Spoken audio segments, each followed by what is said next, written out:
What's up, fam? Hit that like, hit that subscribe, hit that bell for notifications. Don't miss a moment. Let's go. Giddy up. Oh my God!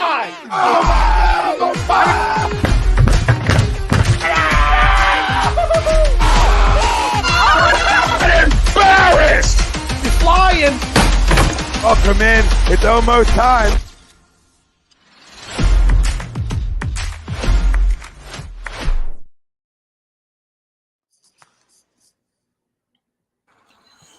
Welcome, ladies and gentlemen, to a brand new edition of the Hockey Happy Hour. We are live on A2DRadio.com. I am Matt Sitsudi, along with the only broken one via. You know, I've been losing my mind lately. It's not nearly as fun as I had anticipated. No Wednesday fans here.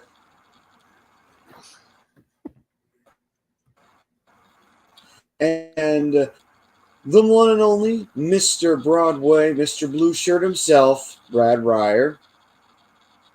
And to honor this show, the Rangers just tied it up. Zibanejad off the pretty feed from Kreider. 2-2. And well, here to Happy Hour. And tonight, we are NHL Contenders and Pretenders as we're getting closer and closer to the All-Star break and is getting underway. We're starting to get to that point where, okay, this is what it's looking like in terms of the playoffs. This is the teams that have got a decent shot of getting in on the wild card. These are the teams that are pretty much the sorry feel any semblance of hope whatsoever. And you start to get into that mode of, all right, so this is what it's probably going to look like in the playoffs. And then when the playoffs roll around, the exact opposite happens, making you feel dumb. That's just how it works. Anyway, the Hockey Happy Hour brought to you by, as always, Specialized Physical Therapy. Check Dr. Paul out. If you got any aches and pains and you need to get that taken care of, go visit one of his locations in Burlington or Cherry Hill, New Jersey. All you got to do is go to Special, and that will be all you need to make an appointment and go see one of their expert teams to make sure that aches and pains go away for you and you feel 100% like brand new. And the poll question, which by the one thing that you always need, that you always really, really would like, and that is some bread. You know, I know that may not sound like that's important, but it kind of is. You get some good bread from Boston Bread, located in Mount Laurel, New Jersey, home of the best stuffed breads, tomato pies, sandwiches, cutlets, and meatballs. A2D for your store purchase. And get yourself some good bread there and get yourself some good sandwiches. One be for lunch or for dinner, Baggio's bread. And the poll question for tonight is: the Boston Bruins are the favorite to win the season. They're the cockroach of the NHL. No matter how many times you step on the bastards, they just keep coming back and saying, no, we don't feel like dying. We're not dead. We're just going to, shove it up everybody's ass for another year and just, somehow resurrect ourselves for another run. It's just what we do. God, what a time to be alive in the league. And anyway, this is where I leave it to you. Do the Boston Bruins, are they the favorite for the Stanley Cup? Agree.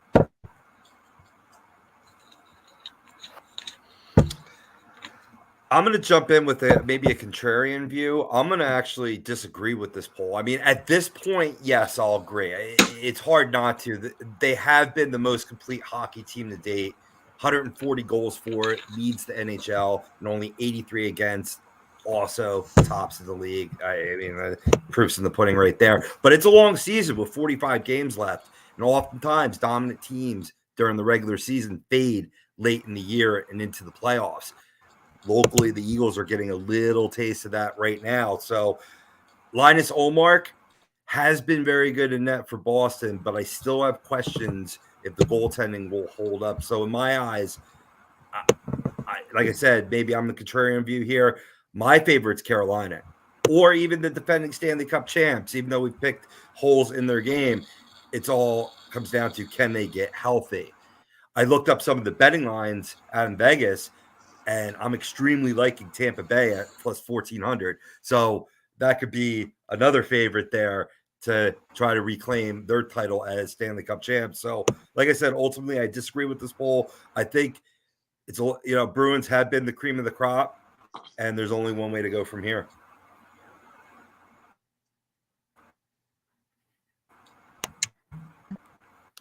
Brad, how do you feel about the Boston Bruins? Well, look, as of right now, they are head and shoulders above the rest of the league. But as Rob so aptly put it, and he's absolutely correct, it's a long season, and it's also just the first half of the season. We're not even at the All-Star break. And, a lot of teams get the first half right, and then they fade along the way.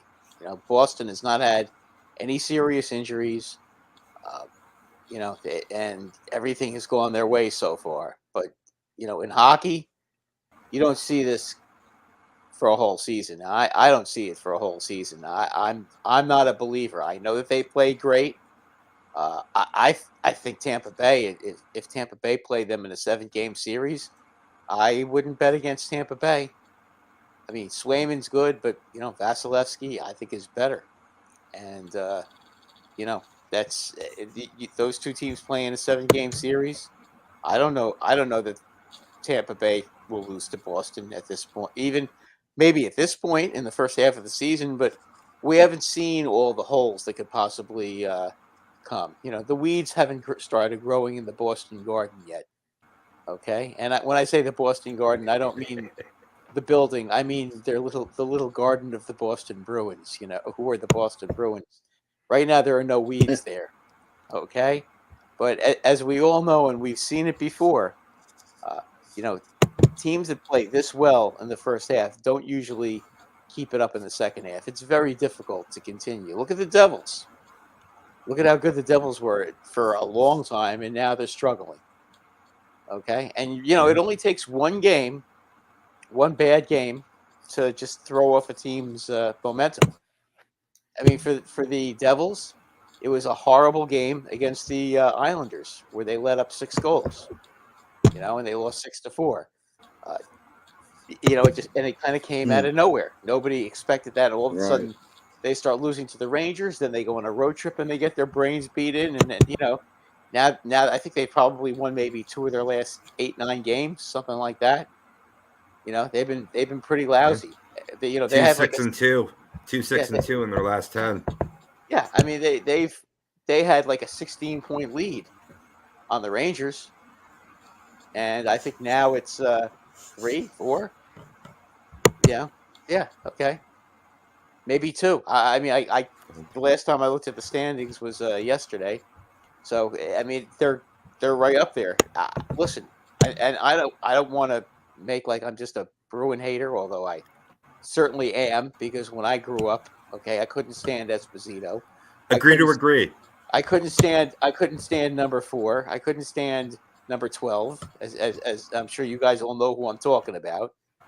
I don't care how great they were. Screw them anyway, because they're the Bruins, and screw Jerry Cheevers. So I've always hated the Bruins. So that's that withstanding. I don't think it's gonna continue, because this is basically the same team as they had last year. There's no major changes to this team. It's the same damn team. Back. Huh? You got Krejci back. That's about it, right? Come on, that's not that big of a difference. Yeah. I mean, look, they're playing great now, but are they a great team? I don't think so. I refuse to believe that. And I also think that when they play in the playoffs, it's going to be different. And, in the regular season, as you all know, just because you win a President's Trophy, when was the last time a team that won the President's Trophy won the Cup?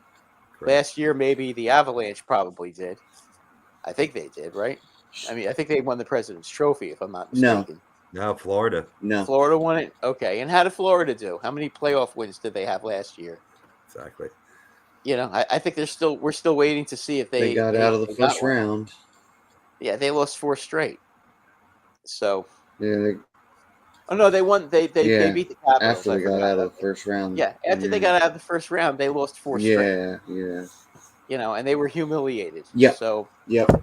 And there were all kinds of telltale signs with them when they played Washington, because last year Washington really looked old and slow, and they still managed to win 2 games in that series. So you really never know.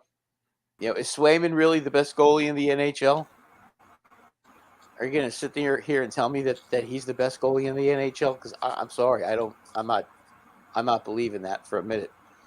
Well, he's not even the best goalie on the team. I think Olmark has played better than him. Swayman always seems, every time I turn them on, it seems like Swayman's in the net. Agreed. I was surprised when I saw that too, in terms of the games played when I was looking into He's them. played more than Swayman? Yeah, I think he had like 23, 24 starts to Swayman's 16.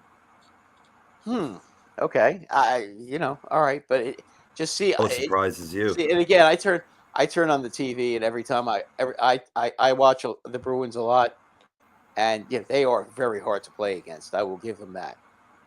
It's playing the Bruins. It's very uncomfortable. They're very physical, and they're not fun to play against. And once if they get on a power play against you, you're dead, because even if they don't score, they beat you up physically by ramming you in the corners and doing everything they got to do. And that's a good way to win games. It doesn't always work in the playoffs, though. So I'm gonna say that I don't think that I would bet on Tampa Bay. If you gave me, if my life was on the line, okay, Brad, right now, who do you think is going to win the Stanley Cup? I'm sorry, I'm going to go with Tampa Bay, because I'm not convinced yet. And nothing against the Avalanche either. But the Avalanche have a ton of injuries, and I don't trust Georgiev in goal or Francois. Yeah. I was looking up in terms of the goalie split. Yeah, Olmark's 21-1-0 in 24 game starts, a 1.86 goals against, the 9.39 save percentage, playing way above his head right now with a good defense in front of him. But and Swayman actually only 12 game starts, 7-3 and 3 overtime losses, a 2.68 goals against, and 8.97 save percentage. I, like you, Brad, every time I see the Bruins play, I see Swayman in net. Yeah, I guess what I can't even, I don't even understand. Olmark, since when is Olmark the best goalie in hockey? Right? When did this happen? I mean, he's been in the league for a long time. This is not a guy who's a rookie. Okay, he was a bum with the Buffalo Sabres for how long? Wow. I mean, he's not this. This isn't some. But you know what? I'm going to blame kid. a lot of that on. I'm going to blame that on a lot of the better goaltenders in the league just not stepping up and kind of hitting the skids a little bit. It's like, all right, there are better goaltenders than him in the league, but they're not exactly playing up to par for their standing, actually below their standards. Several goalies have fallen into that, and they need to pick it up. Which is why the second half is going to be very vital to them and to their teams. In particular, here we've got from the fan, Anthony. Yeah, he's 29. He's 29 saying years old. Bruins will choke and the Avs will win the Stanley Cup. Yeah, he's not young. Bruins will choke and the Avs will win the Stanley Cup. We'll see. We'll see about the Avs. Not necessarily sure they're repeat material, but we'll see. Dylan saying into the poll, but Steve Montgomery is a rookie coach. Who knows when it comes to the playoffs? And then he also throws in the President's Trophy curse, which is a very real thing. For everybody's information, too, the last team to win the Stanley Cup in their case at the same time was the Chicago Blackhawks, who won the Stanley Cup in 2013 and also had the President's Trophy that year. That was a lockout-shortened season, and the Blackhawks defeated the Boston Bruins here to do it. So they're the last team I remember that season. to say they've accomplished that. Okay, guys. So here's Linus. That was an interesting year. Linus's record. Okay, lifetime. Okay, he's 29 years old. He's played. He's 90 right now. He's 21 1-1 this year. Okay, but lifetime. He's 97, 58, and 16. So you figure so the 21 games that he won, if you take that away, so then you're looking at 76, 58, and 16. So he was under 500 as a goalie. Okay, his lifetime save percentage is .917. This year it's .939. So I mean, he has never played like this in his career. Not even close. So it's hard to imagine. I mean, he was basically a backup goalie for the Buffalo Sabres all this year. Rather all his whole career. Okay, last year he played for the Bruins. He was 26-10. .917 save percentage, 2.45 goals against average, which is good. Okay, but I mean, 21 1-1, .939 save percentage, 1.86. Those are historic numbers. You really think he's going to continue to play like that? Hell no. That's not maintainable. No. This is a career. This is just a career for him, and it might also have a lot to do with the fact that the Bruins are playing well in front of him. Yeah, absolutely. I didn't realize just how good a year he's having. Yeah, those numbers are off the charts.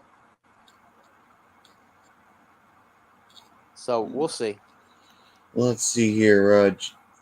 Jake Friel saying, what's up, boys? I'm going to disagree with the poll. Also, I've liked Arace is playing pretty well for the Flyers. Hopefully, he can continue to have a pretty strong debut. Benny's Nation saying, what's up, boys? What's up, Benny?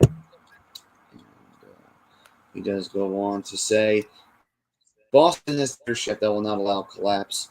I can agree with that. I mean, the Bruins do have strong leadership in their locker room, which I think is a big reason having, because you do have a lot of leaders in that locker room, and you need those guys. Because when the going gets tough, you need those guys to say, guys, it's not the end of the world. We'll be fine.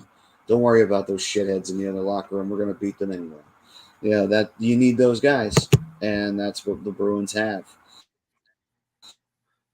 They're old. They're really old, though. How can a team who's got basically guys that are all their really important players are over 30? We're not talking about 30 or 31. I mean, they're well over 30, and they're playing like this. And what was unbelievable is when Marchand was hurt, they were playing great anyway. It didn't seem to make a difference. Dipping into that fountain of youth, man, but they are an old team. Maddie, I wanted to hear your take on whether you think the Bruins are the favorite to win the Stanley Cup. I'm going to say disagree, because you can have the greatest regular season. How many teams have we seen have amazing regular seasons, and they're out in the first round, or they're out in the second round? It's like all that hard work down the fucking drain. That's how it works in the playoffs, man. They chew up regular season champions and spit them right the hell out. Now, honestly, I see Boston winning a President's Trophy. Yeah, Flyers have been guilty of it plenty of times. And as great a regular season as you can have, don't mean a damn thing on that plus team taking them out. I could see it. Doesn't matter when it's going to happen, but it will happen. Someone's going to see them, and they're going to nail them. Enough series, or they're going to have a very weak performance from one or two players, whether it be Olmark or whether it be somebody else, or whether one top down who's not at the moment. These are the kind of things. They're little things, and it's that one thing in the playoffs that murders you in the long run. One team to do it. One team to figure it out and bust you open. And you know what? There are a lot of tough teams in the East that you got to get through. I'm not saying they're a tough team. I'm not saying they could win. They couldn't win a few matchups. They could. They could get to the Eastern Conference Finals. I'm not gonna. Did they get to the Stanleys? Arguably, yeah, they could. But is it going to happen? I'm gonna say likely no. No. Great regular season team. I'm not so sure they got playoff. Last few seasons, they've been great during the regular season. 2020, they won the President's Trophy. Didn't mean a damn thing because Tampa buzzsawed their ass right out of the playoffs. So, this trophy, greatest season they've ever had, buzzsawed by Tampa right out of the playoffs. What about when Tampa had 130 points? So you know what? No. And Columbus swept them. Remember that year?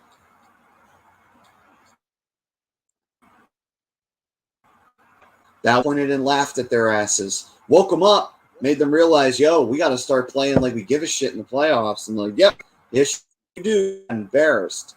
But I don't think it. I think Boston's due for a disappointment come playoff time. Well, Maddie, we'll see the last 20 games of the season. That's where I want to see how they're playing.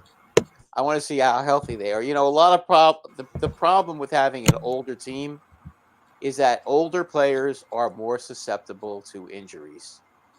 That is the problem, especially in hockey. You know, and the style that they play is very conducive to having a lot of guys end up getting hurt. So we'll see what happens. I mean, look, they have some really good defensemen on that team. They really do. I mean, they're all good. They're sturdy and they're tough, but they've got some old forwards on that team. They're all their forwards. Yeah, not one of them really. What forward other than Pasternak? What forward is in his prime that's under 30?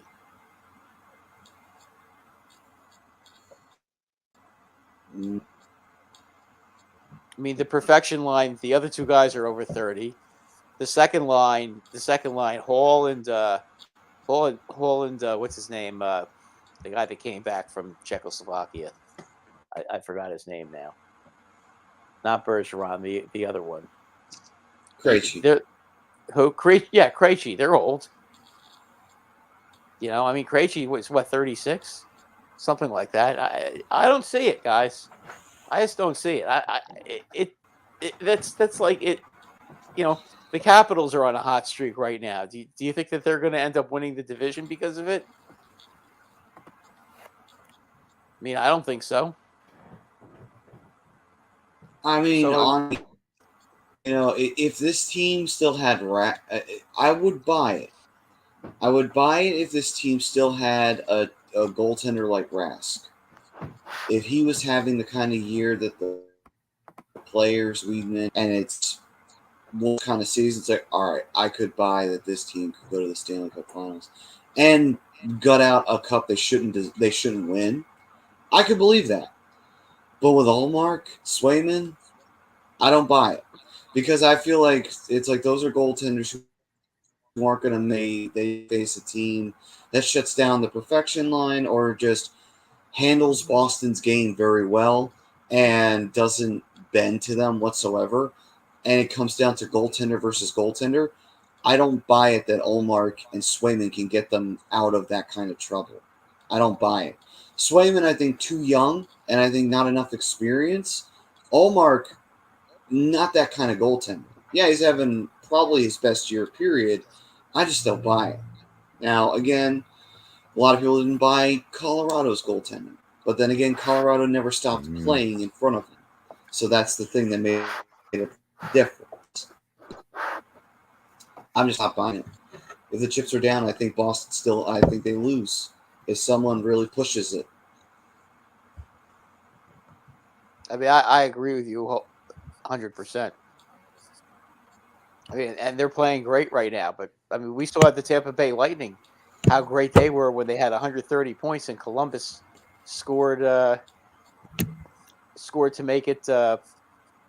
Columbus swept them that year in the playoffs. And, they learned their lesson that, right.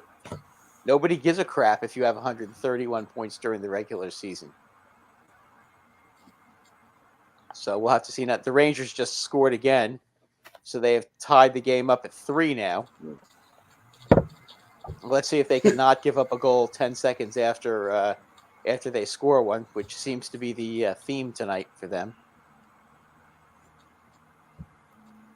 But from what I've seen of Carolina tonight, Carolina is a good team, but they can be beaten. They're certainly not unbeatable.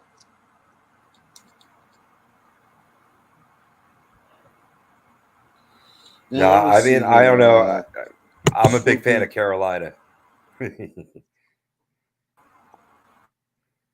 Boy, oh boy, that was a garbage goal that the Rangers just scored.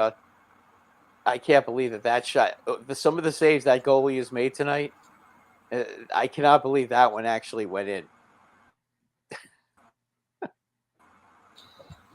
I guess it's not the ones you stop. It's the ones that go in. Yeah. I mean, honestly, the team like the Hurricanes, they're a team that they're due for, I think, a Stanley Cup Finals appearance.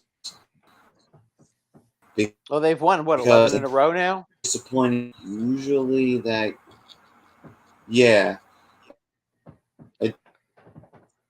I think for playoffs, they haven't had that run since the unexpected one that they had in 2019 when they went to the Eastern Conference Finals and got swept by Boston. So maybe we get a rematch. Maybe Boston and Carolina meet each other in the Eastern Conference Finals, and Carolina, pulls Boston's punk card, and they go to represent the East. Carolina, I think they're due for it. They've been due for that run over the last couple of seasons. Well, remember last season, Carolina just barely, and I mean just barely, beat Boston in the playoffs. After they had a terrific regular season too. So, Boston did not have a great regular season last year. They just barely made the playoffs. Well, they had 100 points, so it couldn't have been that bad of a season. But you know what I mean, though. They didn't have, I think, the record. They didn't have the record Carolina had last year. Carolina had a great regular season record last year, but I have to think that Boston softened them up sufficiently for the Rangers to go ahead and beat them in their playoff series last year. Right. So yeah, that definitely had something to do with it. But if I had to say teams to look at, we'll talk more about that when we get to contenders and pretenders, when we get to the second period. Let's see here. Swoopy saying, Devils are a young team of scoring, but they don't have a leader or locker room guy to speak up and discipline the guys. That's a good point about the Devils.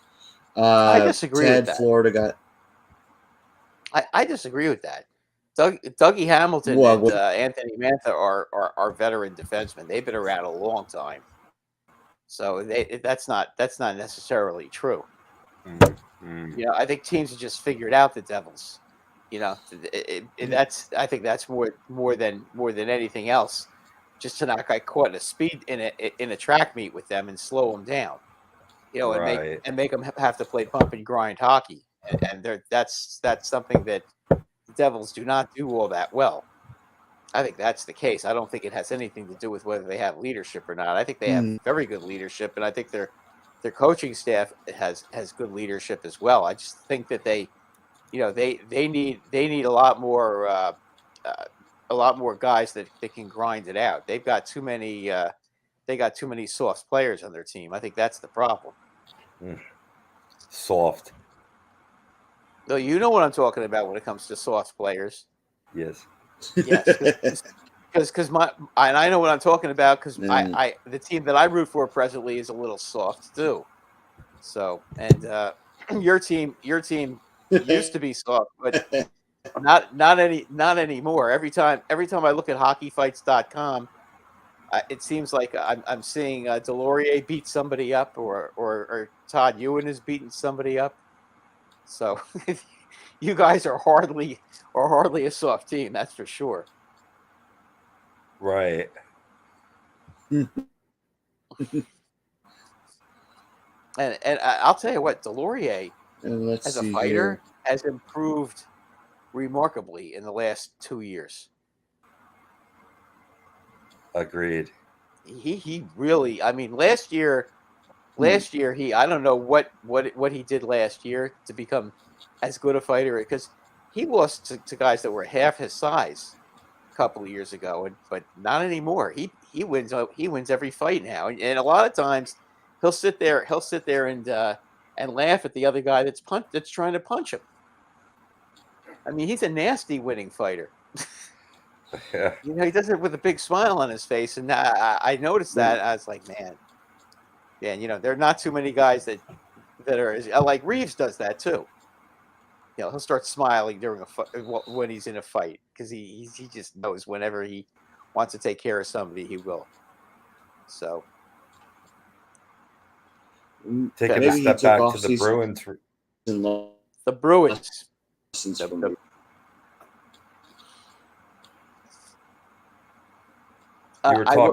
You were talking before, Brad, about the youth or lack thereof on the Bruins.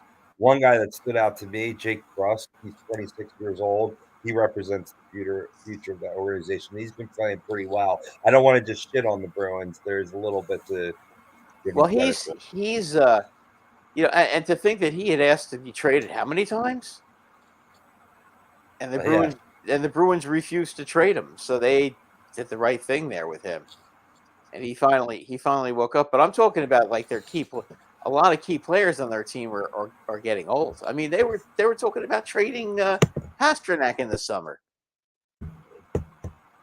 That's what's so incredible about this team. I mean, they were almost ready to to take this team apart, and then they're doing this. I mean, it's amazing. But again, guys, they have too many guys that are in their mid-30s, and mid-30 guys at that age in this league are highly susceptible to injuries. I don't think they're going to stay healthy. I just don't.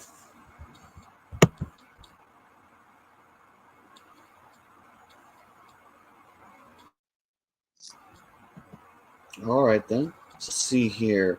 Swoopy saying, I just realized last night Ovechkin is 4th all-time in hits. That's amazing for the soon all score. You guys talked about it last week between him and Gretzky. That's pretty interesting. Little fun fact for everybody out there. Gretzky didn't hit very many people. And then he also goes on to say Tampa is too slow.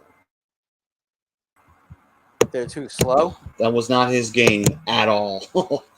Well, Tampa's too slow. Swoopy, I just would like to tell you, if you watch them when they go in the power play, trust me, they're not slow. And guys like and they've got size on their back line. Tampa Bay has it all. I mean, that you can understand why they've won. They won 2 cups in a row and got to the Stanley Cup Finals last year. You can understand how that happened. I mean, I can understand how the Rangers gave them a great run last year, but couldn't quite get over the hump with them. That's a very, very good team, and they've got a lot of pieces, and they have to fix their whole team every off season because they lose so many guys to free agency. But give credit where credit is due. Hmm. But I think that's the team, and poor Toronto is going to have to play them in the first round of the playoffs this year again. Boy, if Toronto, like I said, man, if Toronto winds up getting out of that first round, though, watch Toronto be the team that represents the Stanley Cup Finals, because I feel like that's that thing. Like, this team will be, black or white. There's no gray area with them. There's no, we got out of the first round and went on a decent run and got to the Eastern Conference Finals. No. But Toronto, it is hit or fucking miss. It's like, if you get out of the first round, watch them go all the way to the Stanley Cup Finals. Whether they win or lose, that's up in the air. It's up in the air if they win a cup or not. I would tell you this: Toronto would be better off coming in fourth place and not having to play Tampa Bay in the first round. I mean, it's very unfortunate, but they have to be the lucky ones that keep drawing them in the first round. And until something changes, I just don't know what the poor Leafs can do about it.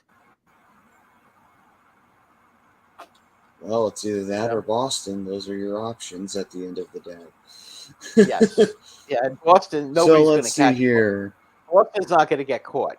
Okay, I think that's pretty much been established. Their lead is too big, and unless they completely collapse, which I don't think they're going to completely collapse. I just don't think that they're going to be the best team in the league at the end of the season as far as their momentum. I don't think they're going to be like this in the second half of the season. We all know what a long, hard season the NHL is, and it takes its toll on players, especially older players. So we'll see what happens.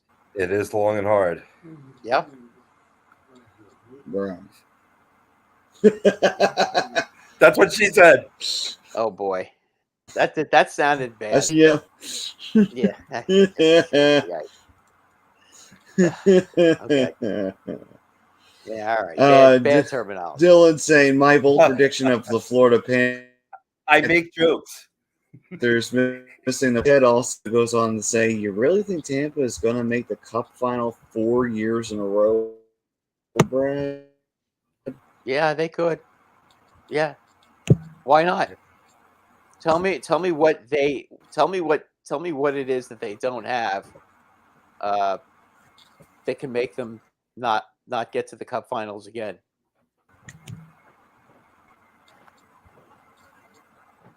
I can't. Yeah. I mean, you look at the Vegas lines. I mean, I wanted to say they were 7th or 8th. So, I mean, they aren't the forefront. But at plus 1,400, just to give sort of a little perspective, I believe the Bruins are plus 550, plus 600. So they're not far off the pace.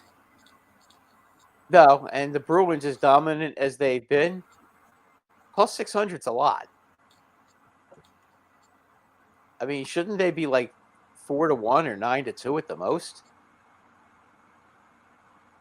I mean, I would think right now the way they're playing, they should be like 5-2. I mean, you can't make them odds on like they did with Colorado last year, but I mean, they should be like 5-2. That in itself tells you right there that a lot of people, everybody figures, okay, yeah, right now they are definitely the best team in hockey. They're the team nobody wants to play right now. But you know what? When push comes to shove, at the end of the season, are they still going to be the best team in the league? They may have the best record, but that doesn't mean anything. No. Not at this juncture. What are we talking? It's not even the All-Star break. Yeah, it's not even the All-Star break yet. We haven't even hit the end of the first half yet. And it's not because of the All-Star game not being played, but nobody's played 41 games yet. No, yeah, and we haven't even sniffed the All-Star break yet, because that's not until February. Right. So, February and March are the dog days. That's for sure. It'll definitely be the test. So we also saying Yzerman, who built Tampa Bay, will make Detroit into the next dynasty. Detroit will be better than the team he built in Tampa. Detroit is younger built and of a more all-around speed at this time in his tenure than it was in Tampa Bay. If he one-ups himself and Detroit goes on, holy shit, the greatest GM to ever GM in this league. And there's no argument against it. It's like he built a two-time winner and a team that made 3 Stanley Cup Finals and appearances in a row, and a ahead of the time Stanley Cup Finals appearance in 2015. And then he goes on and does even better in Detroit. That's coach. That's asking a lot. He's the best GM. Yeah. Holy shit. What it is, issue but holy with Detroit, shit. Okay. If he Who's that off. Who's going to be their goalie? By the way, I'm curious about that. And listen, I'm not down on Detroit at all, but in their development, who's going to be the goalie that's going to win? That's going to help them get to the become a dynasty. Because right now he's not on their roster. And he's not in the minor Well, that's league fine roster because either. you could bring him in with a trade or sign him to a contract. But you could sign to a contract or bring him in through a trade because it's not like Detroit's going to be worrying about it a little bit later on down the line with big boy contracts. But you can look at that. I mean, hell, the Red Wings dynasty in the 90s went and got Mike Vernon. So Mike Vernon was in his days. He played for Calgary. So Yep. Maddie, let me interrupt you real quick, Maddie, though, because the guy that's going to be the future of this team, I think, is out hurt right now, and that's Ville Husso, who they got from the St. Louis Blues. I mean, I'm also a fan of Alex Nedeljkovic, but he's proven that he can't be the guy, but I think Husso can be that guy. I'm sorry, guys. I don't believe in him at all. Interesting. Yeah, Fair enough. Yeah. I'm not convinced about him. I know he had a great year last year, but he's not that good. By the way, the Rangers just took the lead over Carolina 4-3 with 9:26 to go. So Carolina coming back to Madison Square Garden and once again finding out that it ain't easy to win there.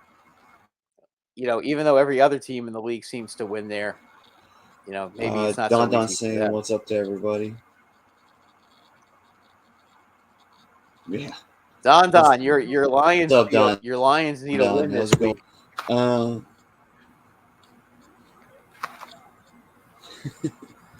Let's see, Greg. Hello, Greg. How are you? And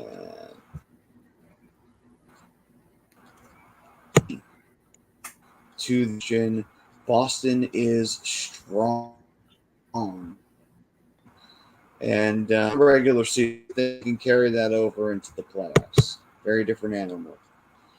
So we'll be saying things, and then Pete saying, "Yo, fam, what's up, Pete? How's it going, brother?"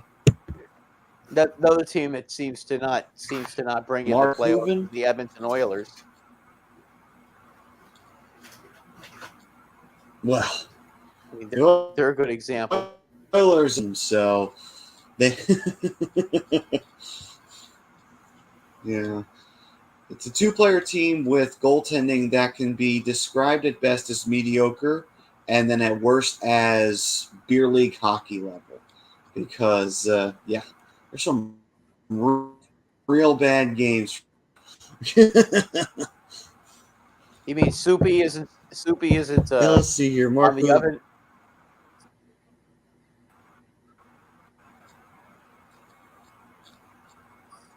What'd you say there?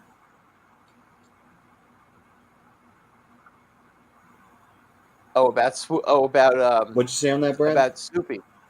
Oh, Jack Campbell hasn't exactly Soupy. Not swoopy, not swoopy, soupy. Because that's what they used to Okay. call him in Toronto, soupy.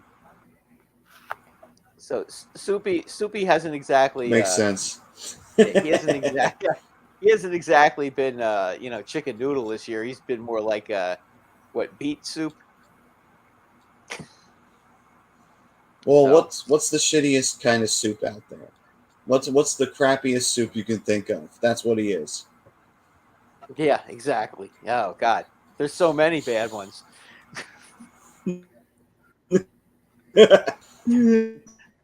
thinking about beet soup. If there was any, beets are disgusting. So if you made a soup out of them, that would be pretty gross, right? I'm not a Alright, big okay, fan of the that sounds- French onion. The French onion is a big turnoff for me. unless you load it with cheese. True. Yeah, then it hides the flavor.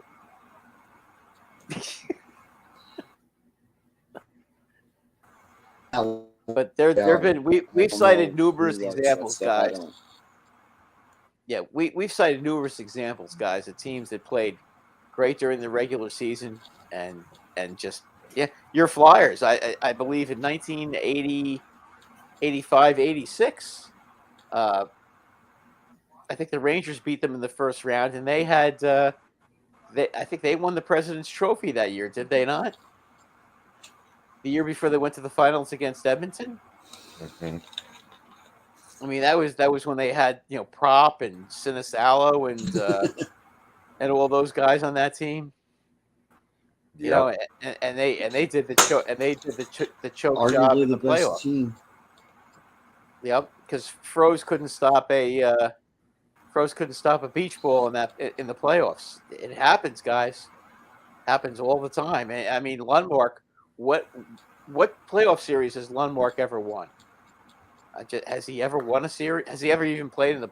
He must have played in the playoffs last year. I mean, I'm sure he probably played one or two of the games. Last year against Carolina, didn't he? Because I think he played for they got him last year in the middle of the season, right? So he probably did play in the playoffs last year, but let's see if he plays like this in the playoffs. There's a big difference, and a lot of these goalies, in the playoffs, it's different. Every shot is scary in the playoffs.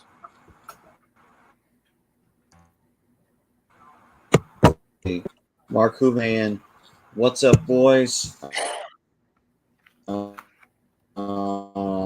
He was gotta go with the Bees right now as a faves. Super depth. Ubi goes on to say, yes, Rob, I still want to see that effort and style that we saw in the Ducks game last night. Why don't they play that as it is planned to make them play that way, but isn't rushing them? That's a perfect segue to talk about West Coast trip. Had a very good one.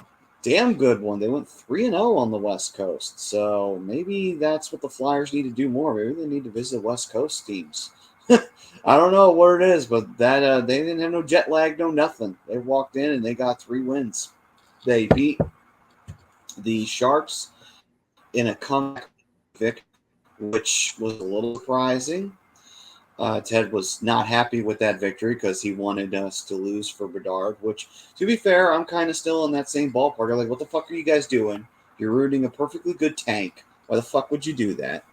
But, Tongelo getting the game winner in that one. Then they beat LA on New Year's Eve, so gave everybody a New Year's Eve present. And gave LA a lump of coal for their New Year's Eve gift. That was a little late. And then go on and beat they have their lion's shares of the issues for the Ducks this year. So let's recap. What did you guys think of that? What did you pull out of this little trip here from the Flyers before they return on home? Well, I just saw a lot of resiliency. I mean, the comeback, you're down, what? I think they were down 3-1 at one point to the Sharks. And to come back with 2 goals there in the third period, one more in overtime. Konecny really showing how much he's buying in the Torch system.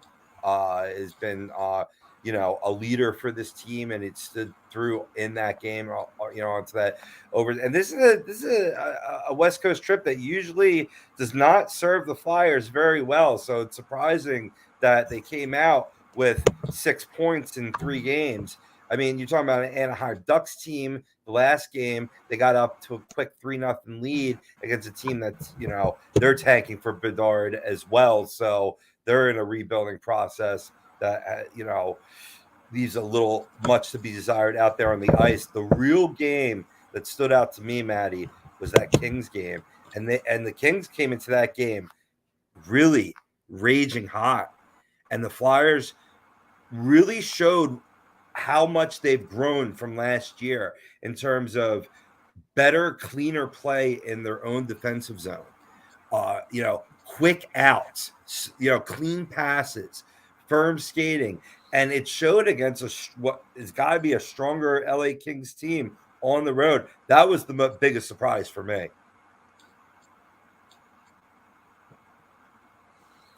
Yeah.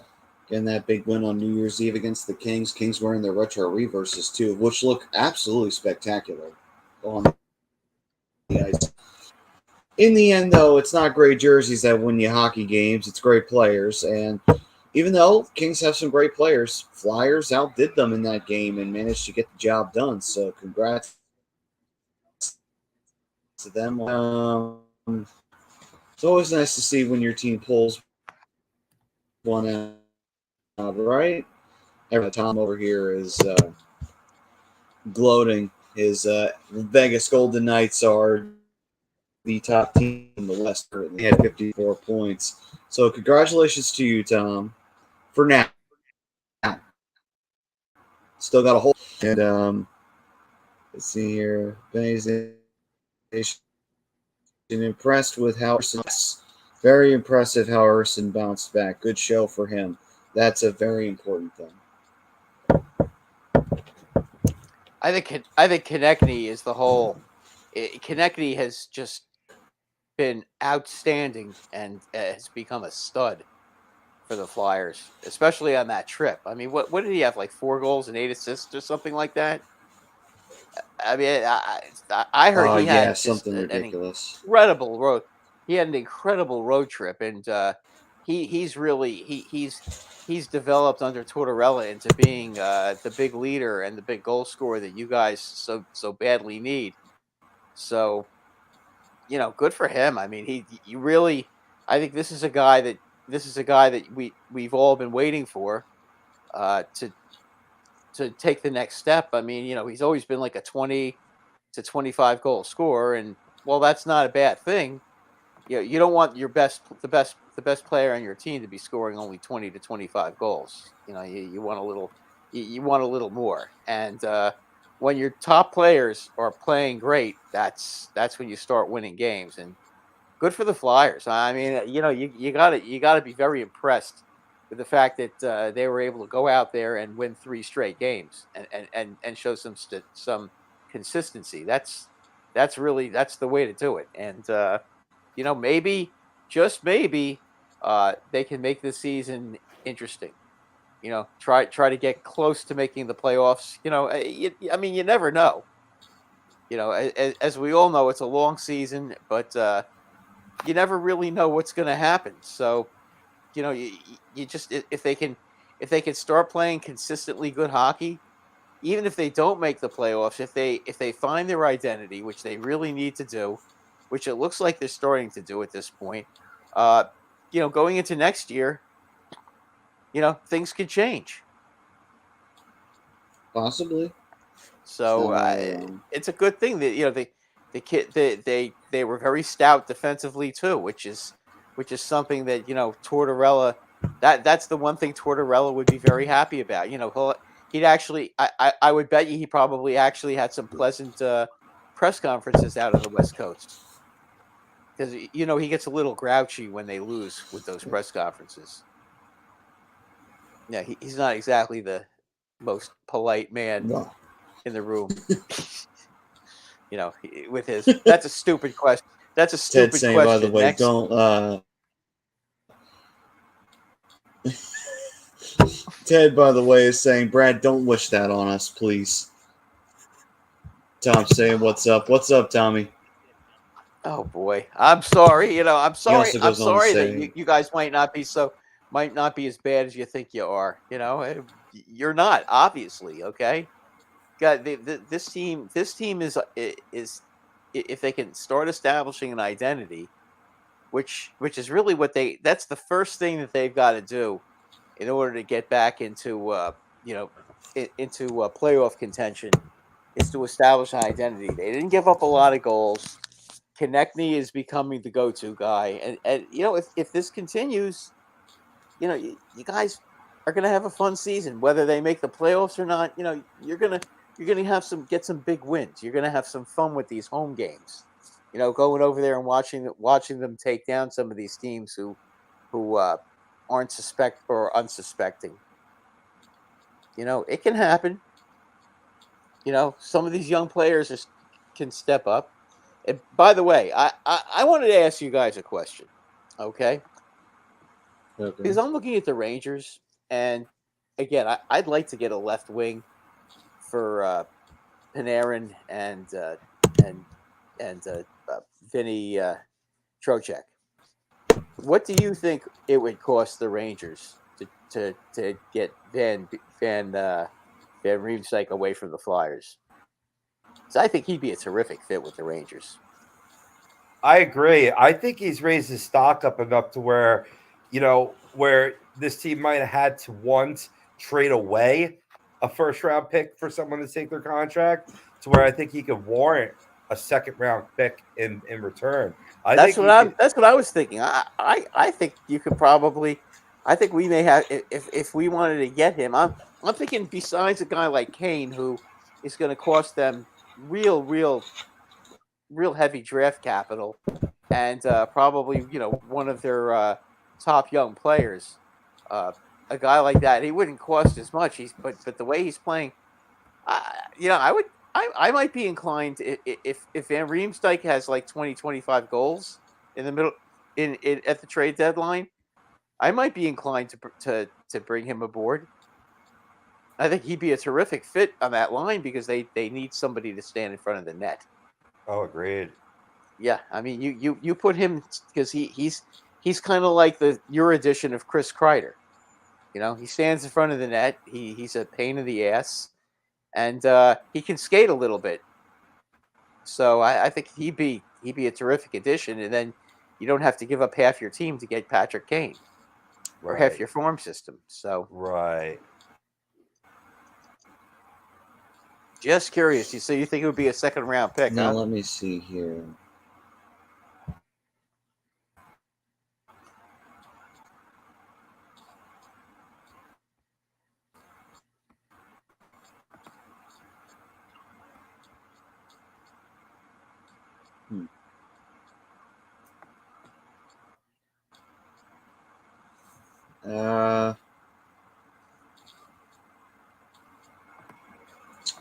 Maybe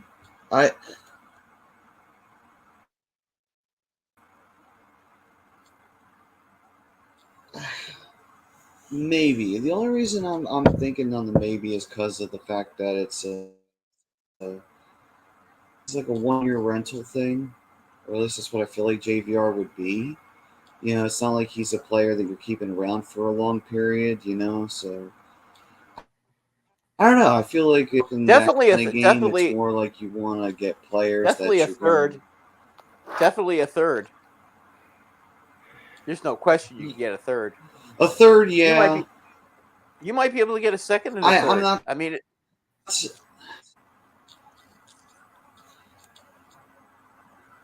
maybe. I don't know, like an organization, at least from my perspective, I feel like I'm not as big on selling a second rounder for a guy who's been playing pretty well, but at the same time, if he's only going to be here for a season and we're just getting him for playoff depth, it's like, is it really? Do you trade for that when you could just keep your second pick for maybe something better? If that possibility opens up. I don't know. It just seems like the first and second round picks, you got to be a little bit more choosy with what you do. Well, here's the oh my goodness gracious! There's 2 minutes to go, 2 minutes and 45 seconds to go in the Ranger game. Rangers are ahead 4-3. One of the Hurricanes just played the puck with a broken stick and got a penalty, and Brindamore is absolutely going berserk. But I mean, they just showed it on the replay. How could you possibly take a broken stick and start trying to move the puck, and then claim that you weren't? When they caught him on they showed the replay, and it was like plain as day. So now the Rangers, with 2:45 to go, have a 2-minute power play, and so that would give the Canes 45 seconds to try to score after the power play, after their penalty killing. So I just want to thank Martin for being such a putz to do something like that. That's really a very thoughtful thing, a thoughtful present. Maybe the fix is in, like in the NHL, like the NFL sometimes. Yeah. No, they don't really do that, right? No. But getting back to the Flyers, though, a guy like him, and again, you can talk about certain guys, the certain guys' value, but it's not necessarily whether he's worth it or not. It's more or less who else is going to be out there that can give you production. Right. I mean, teams don't trade. A lot of players who aren't going to be players who are going to be free agents. How many of them are going to be available? They're going to be as good as him. It's not a question of can you get a guy that's better than him. The question is who's going to be available, going to be better than him. That's really the question. That's a good one at that. Well, right. So Ted was saying, Brad, we have the worst GM. He'll trade you a JVR, a future for the worst contract on your team. There you go. Problem solved. we don't really at this point. I guess the worst contract on the team is Trouba, but Trouba's not a bad player. He makes too much money for what he does, but he's not bad. You know what I mean? Like he's not Kenny Galladay on the Giants. That's I think what I'm trying to get at. Far from it. For God's sake, shoot the puck. Here. They got an empty. It is. The Rangers just scored an empty net goal. The 11-game Carolina winning streak is over, guys. They've come into Madison Square Garden and lost. Well, there's still a minute and 3, but they're not scoring 2 goals in the last minute of this game. So let's see here. Swoopy saying, did you guys hear Tort's interview with Jason Martinez? It seems like he hasn't made the team play the way he wants to. He had to show everything, and he doesn't want to rush or overwhelm them. Interesting. Yeah, I did listen to that. There. And Swoopy also said Torts wants to slowly transition them, which isn't a bad thing. Also says that Morgan Frost is now playing on a scoring line consistently, and he isn't being bounced around. That's making the big difference. And his game's that been was sharp. In response to one. Right. And in response to one of Ted's comments, which was here it is. Ted's comment for Morgan Frost, breakout player of the year. What do you got?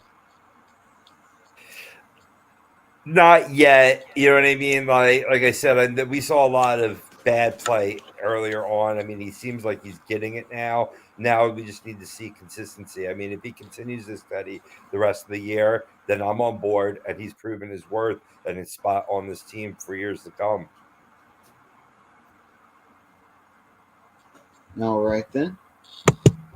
Now let's move on here. Not here tonight, IA. So let's take a look at the Metro Division playoff hopefuls here in the first period. And there's really boiling down to, at this point, 4 teams. Actually, 6 teams. We'll start off with the 2 teams that are at 44 points apiece. Start off with the New York Islanders. 21-15-2, 44 points are their record currently. They've got 120 goals for. What are you guys feeling on the Islanders in terms of their hopes and chances of getting in right now in this Metro division? I'll go first this time, I guess. And I've watched a number of Islander games, by the way, so I think I'm quite qualified to make this comment. I just don't think they've got enough goal scoring to keep up with the other guys. They're good, still a very strong defensive team, but they don't score enough, and I think that really is a problem for them, because once they get behind, they can't sit in that shell that they play, that defensive shell, and stop the other team from scoring. Because once they get the lead and then they play that defensive game, they're airtight. But you get ahead of them, and then they have to start committing defensemen to score, because they just don't have enough forward depth on that team. And I think and it's because they're in such a tough division and in such a tough spot. I think they might be the team that's out in the cold. Yeah, I agree, Brad. I think they are going to be the odd man out in a tough Metro division for really the points that you said. I mean, also too, you're down Pellick right now too, who he's got. Talking about like a chink in the armor of their defense. I forgot about him. Yeah, as good as Noah Dobson is, Pellick makes the team. Pellick is the last straw for the team defensively, and Pellick was starting to put points on the board this year too. So.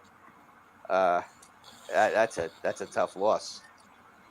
And Varlamov's been hurt for a while too. I think he was coming back. I think he was coming back tonight or tomorrow night. I'm not sure which, but I heard he was getting himself back into the lineup again. But he hasn't played in a while either, so that's not helping him.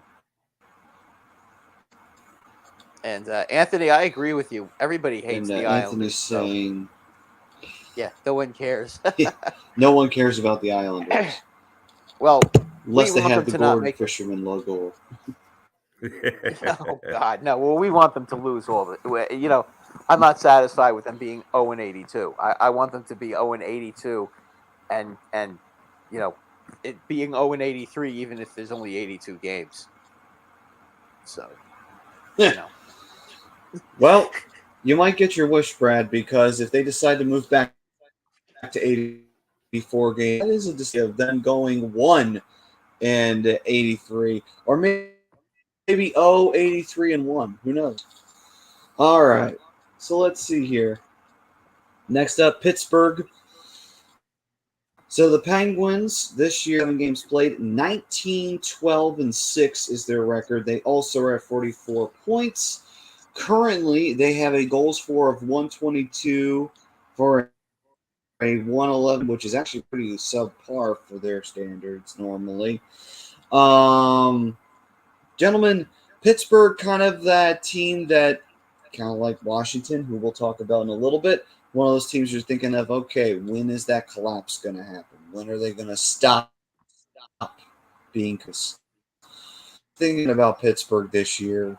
They're kind of one of that teams that's, they're very much an underdog, but are they a scary underdog? Well, look, I don't know what's going on right now with what's his name, the defenseman.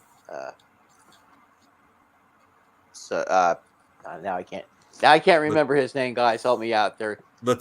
You talking Letang. about? He Yeah, just yeah. left No, the he's team well. because he Yeah. left the team for personal reasons. I don't know what that's all about, but that can't be good. Right. That can't be good. Hopefully for Pittsburgh's sake, he's back soon because they can't not have him. That is truth. Pittsburgh, I think, is going to make the playoffs. I just think Crosby and Malkin will will them in if as long as Jarry stays healthy and they don't have to go to their second or third string goalies. I think that they should be okay. I mean, I think they still have enough in them to make the playoffs. I just don't see them getting out of the first round of the playoffs again. I just don't see it. I mean, what major move did they make in the off season to toughen up that team so that they can make the playoffs? I don't recall them making the kind of move that it's needed, for them to advance. I mean, they've shown resiliency, though, man. They've shown, like a been there, done that attitude. And I mean, for richer or poor, I mean, they currently are holding on to that second wild card position very precariously. I mean, the Islanders also at 44 points, and Detroit Red Wings only 5 points behind off the pace. But, basically, they're a team that they know how to stick around. And I think they'll hold on. They'll like I could easily see both wild card teams coming from the Metro and Pittsburgh being one of them. Agreed. All right then. And let's see here. Saying if you heard, I'm not surprised he said that. It's a very normal response there. The Pens had their run, and now it's over, so they will go bankrupt like years ago. Hope so. Hope so. Wouldn't it just break your heart? You know what happened is, if they go bankrupt, right. But you know what? Honestly, they better not go bankrupt. They better be middle of the road shit, and I'll tell you why. Because if they go bankrupt again, they'll luck into another Crosby. It'll happen that way. So I hope they don't go bankrupt. All right. Crosby alone. Go on. Right. That's how Lemieux ended up. So let's see here. Lemieux had that long-term contract with them, and then when they filed for bankruptcy, they owed Lemieux $42 million. So he just, instead of taking the money, he took the team instead. Yeah. Smart move. Best move he could have done at that time. Yeah. Yep, smart move. Now he's got $1 billion franchise. Right. Let's see here. Next up, number 4, the New Rangers. 38 games played. As of tonight, 39. Since they won, it would be 21-12. 39. You're right. Tonight. 21-12-6.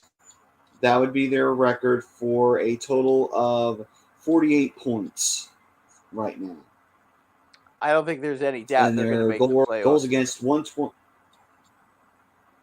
Add another 3 to what the stat goals is. 4 goals against.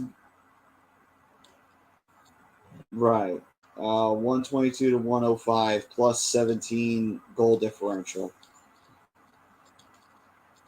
So, what are we thinking here? Are we thinking the Rangers are going to go on that run that they have been due for?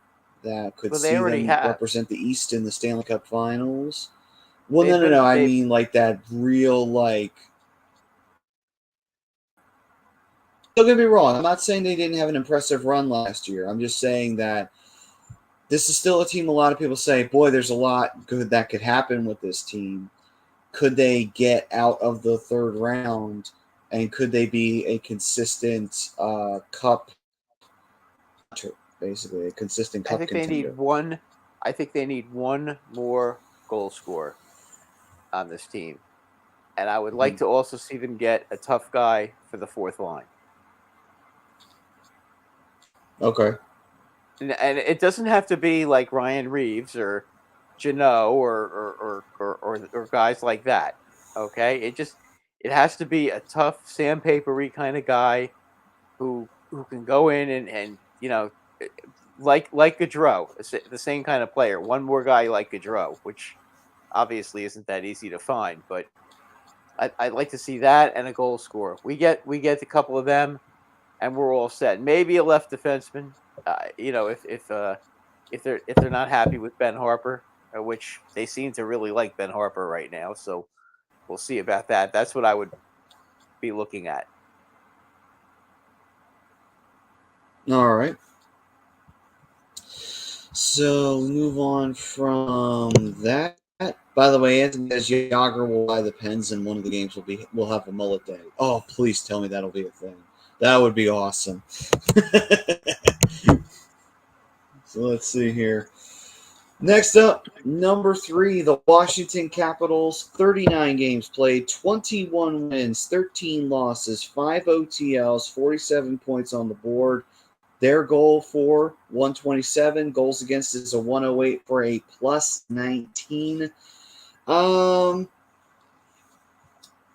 Washington's at that. I feel like ever since they won the Cup, it's kind of like Pittsburgh. It's like they had their moment in the sun, and now it's kind of showing that maybe it's time for them to wind this thing down. I mean, Washington won the Cup in 2018. They haven't been out of the first round since.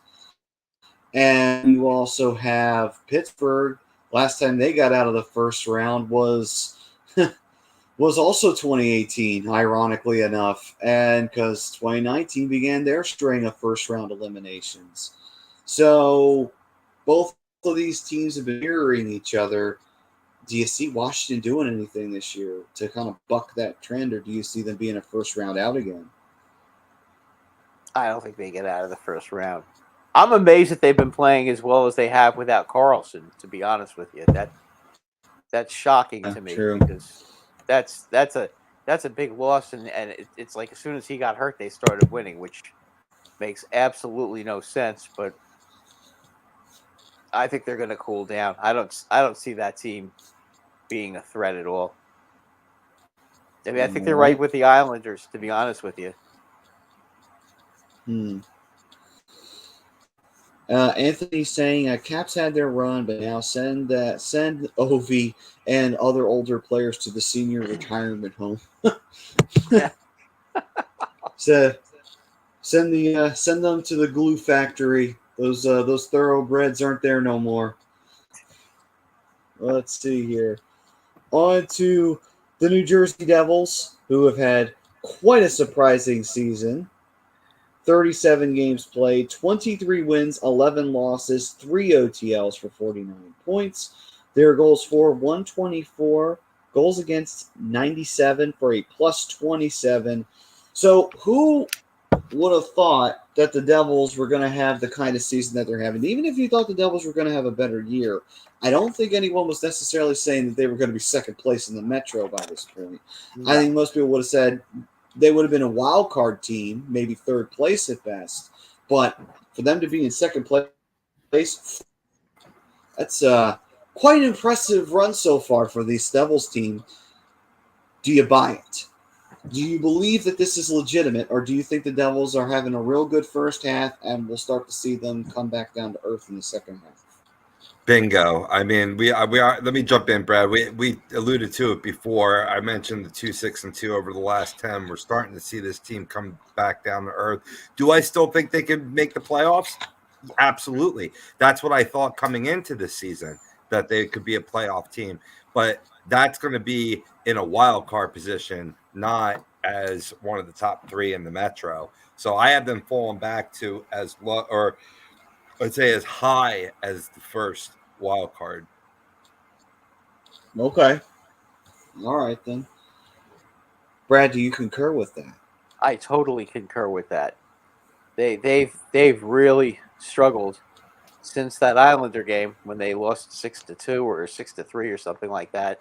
It hasn't been the same for them. They've been losing a lot of games.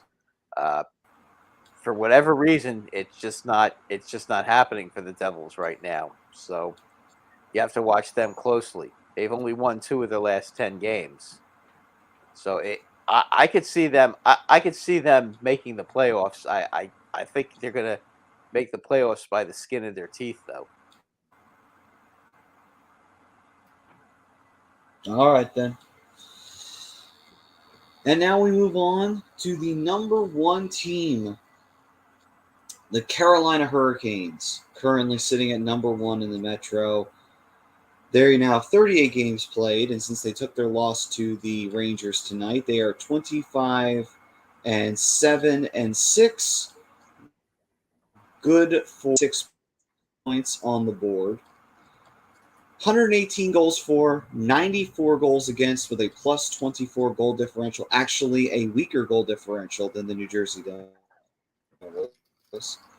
And Carolina, I feel like I said it earlier. I feel like they're due for a deep run. They haven't had one in a minute. Almost looked like they were on the cusp of one until they went up against the Rangers and got eliminated. Do you think that this is going to be that year where Carolina finally kind of gets off the schneid, so to speak, and either into the third round or possibly representing the East in the Stanley Cup Finals? Because this is a team that seems like it's been built for it, but they just haven't gotten the result that they've been looking for. Ask me after the trade deadline. All right, they're a piece away. All right. As presently constructed, no. I think they still have the same problems they had last year. They don't score enough. They are good defensively, but you know what? In the playoffs, their goaltending is very, very questionable. I have never been a Fred Anderson fan, and I never will be. I don't think he's good. And the guy they had out there tonight, he made some spectacular saves, but he let in some pretty soft goals. So, you know, they as soon as the Rangers put their foot down in the third period, when they got the lead, that was it. They didn't have enough. And interesting stat, guys. In the last 25 games at Madison Square Garden, the Canes have only won 3 times. Ooh. Talk about ownership. Wow. Yeah, that includes the playoffs, of course. But they are 3-22 at Madison Square Garden in the last 25 games. Now, a lot of those obviously were against Lundqvist, but still, that's if you think about Carolina it. Okay, was not the best when team the Rangers, during that period of time. But the Rangers kind of stunk too back then too. Remember, they went through that 2-year process where they were rebuilding. Right, So, right. But they were good for the rest of that, though. Yeah. Well, before and after, yes. But that's pretty bad. Yeah. But I will say that's like one of those old records that the Flyers had on teams in the Spectrum, like the record they had against Pittsburgh for the longest time before Lemieux got that one win over them in the Spectrum, and from that point forward, Pittsburgh actually could play in Philly. Well, I'll tell you what, one team that the Flyers have owned, I mean completely owned, in their history is the Los Angeles Kings. Especially in Los Angeles, it's amazing. No matter how good or how bad they are, they always seem to when they play the Kings, they always seem to come out on top. I don't know why that is, but that's been going on since I was a kid. And I do actually remember. I'm rather old now, so. I do recall, I think, because I do recall I recall a game in LA, and the Flyers were not doing the best at that time. They went out on their West trip, and I think they lost to the Sharks real badly the night before. They faced LA. LA had the lead on them, and in the last minute in the third period, of all people, Wayne Simmons scored on his old team. And the Flyers forced overtime, and they won. So it's like, you know what? I think you're onto something, Brad. I think you are. I bet if you look it up, okay, I would bet you that they have a really, really dominant record against. There are certain teams like St. Louis never wins at Madison Square Garden. Okay, and Carolina doesn't. I know the Flyers. They really used to own them in Los Angeles back in like the 70s and 80s. I mean, it was embarrassingly bad for the Kings back then. But I don't think it's changed all that much. I think the Flyers have always. I mean, it's like they beat them like a drum. So it's not surprising. It's amazing though that this year even the Kings are supposed to be so promising, and they are a promising team. The Flyers took them apart, and good for them for doing that, by the way.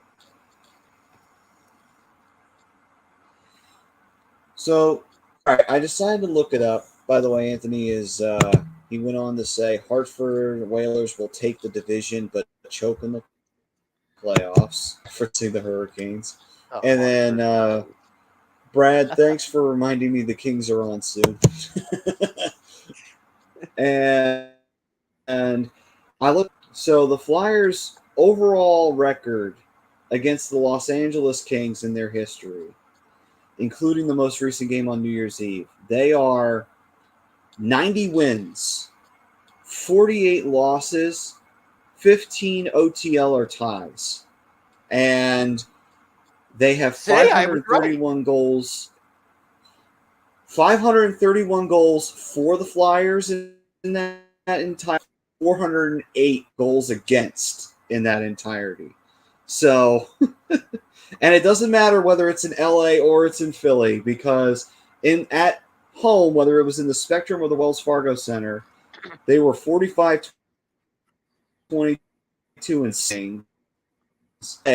In the Staples Center or the old what was the old building? What was the name of LA? The Forum Arena. Forum. Yeah, I thought so. Remember by any chance, guys? The Forum. Oh, okay. Thank you, guys. Thank you, guys.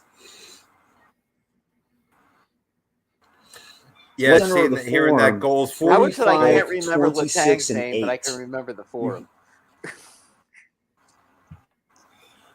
The memory is I don't know. The brain is it a just funny happens. Thing. But what were you going to say, Rob?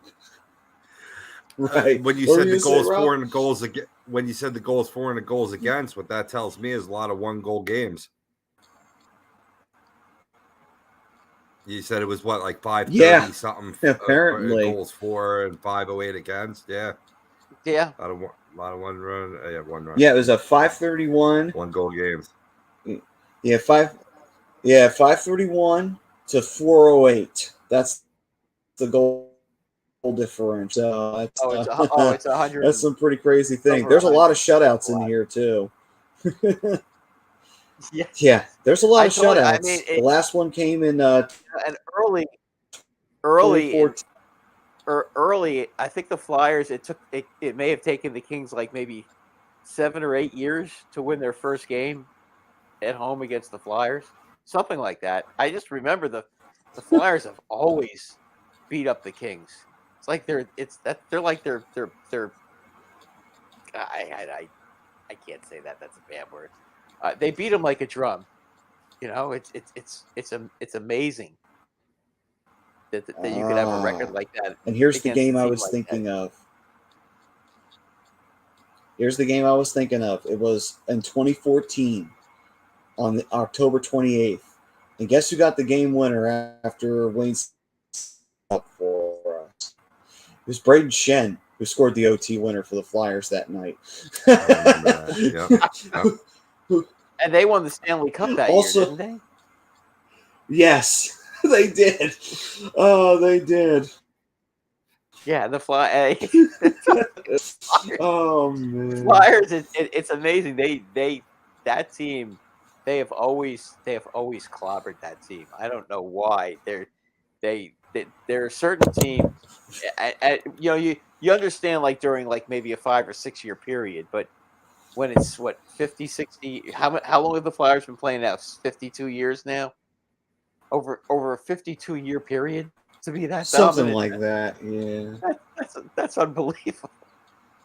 And it's the same length. And the thing is too is that the Kings have been around just as long as the Flyers have because they both get into the league at the same. Yes, they're both at the same amount of length in terms of history. Yep. So let's see. Anthony's saying, I got the Sabres in the Stanley Cup against the Avs. The Sabres? Oh, The okay. Sabres. Holy shit. That's an interesting Stanley. Interesting. And so you think that who's their goalie? Anderson? The guy that's been playing for 100 years? I Who's their forget, goalie actually. now? What are you talking about? Buffalo? Sabres. Is Yeah, it Craig Buffalo's Anderson? goalie. Is it still Buffalo. Craig Anderson? Be.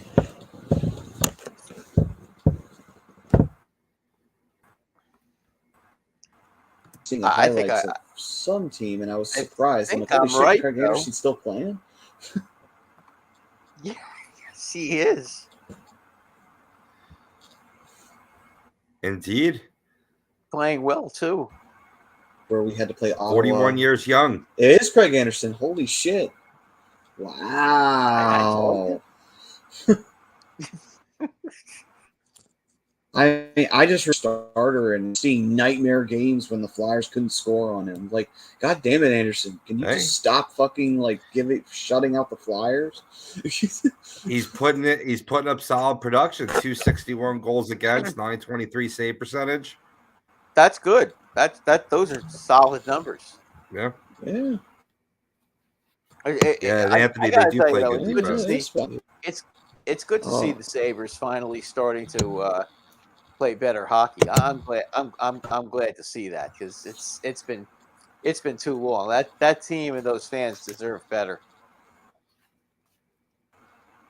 You know, they've always been pretty good about supporting that franchise. And they deserve a team that starts winning a few games once in a while. Where did they get this guy Thompson from? Was he God, drafted? I hope we don't get a revamp of the Flyers. Was he drafted or did they get him in a trade? I think he was, actually. I think he was drafted. And he is some player. But I'll tell you No, they got right him from now, St. I Louis. revamp of the Flyers and Sabres playoff rivalry. Oh, they got him from St. Louis. Oh, okay. They got him from St. Louis. What But, did they give yeah. St. Louis to get him? Holy crap. Yeah, he's 26 overall pick. And it's been 2016. That's a pretty good all right. Well, He's a whoever- first round first round pick, yeah. How did they get it? How did they get him from St. Louis though? Did they trade him? Or did he Maybe not they trade. get- I got it. In 2018, the Blues traded Patrick Berglund, Sabakov, Tage Thompson, and a couple draft picks to Buffalo for Ryan O'Reilly. That's when Wow. the Blues picked up Ryan O'Reilly. Yeah. Okay. Well, Ryan O'Reilly won them the Stanley Cup, so you can't. You hate to see. Don't you hate to see it? A guy that's going to probably get. Yeah, right. You traded a guy who's going to score 50 goals so you can win that one Stanley Cup, which is great. You can't complain about it. But boy, oh boy, that was a costly Stanley Cup, wasn't it? Hey, listen, though, at that Indeed. point, St. Louis, they had to get something. After so many years of being a top team in the West, but always either running into Chicago or choking some other way out of the playoffs, it was just like, you know what? True. It's either now or never, boys. Yeah, no, you're right about that. That is absolutely what happened. I just realized something with this new Gritty thing behind me. It's like I'm AJ Styles and Gritty's the Undertaker.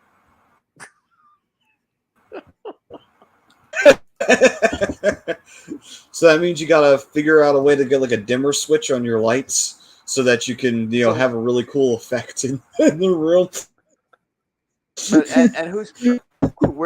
And who's Percy Pringle? Wasn't Percy Pringle the one with the urn? That's a Oh no, that was you know Paul it, Bearer. Maddie. Yeah. Paul Bearer. Okay, yeah. But you're not wrong though. Percy Pringle was his territory name. So Okay. They were the same guy though, right? Let's see. Yeah, Percy Pringle to change Yeah, his it name was the to same guy. It Paul was Bear? just he was Percy Yeah, that Pringle goofy guy. in the Yeah, WWE. He became that Paul Bear. goofy guy with the goofy guy with the black hair. Oh, the urn. That's some fine knowledge there, Matthew. That's some fine All right. knowledge. Oh, thank you. Speaking of fine knowledge, to close out, if you are looking to buy or sell a home, you're going to need somebody with some really good knowledge there. Because the housing, right now it's a seller's market, so you got to tread carefully. So if you are looking to buy or sell a home, contact Alan Floyd, eXp Realty LLC at 302-682-8820 or visit him at alan.foy at exprealty.com. All Kansas City. Down in Ocean City, New Jersey, John Coyle, the man, the myth, the legend, who works at A2D Radio, also has all campus down there in Ocean City, New Jersey. And he's giving off 20% off everything, including hats, shirts, to all subscribers. So you get subscribed up, get 20% off your order. And, you can wear your team colors with prop memorabilia and hit the beach and have yourself a good time once spring and summer rolls around. Or if you want to come in the off season just to, say hi to John, go on down. Say hi. All right then, gentlemen.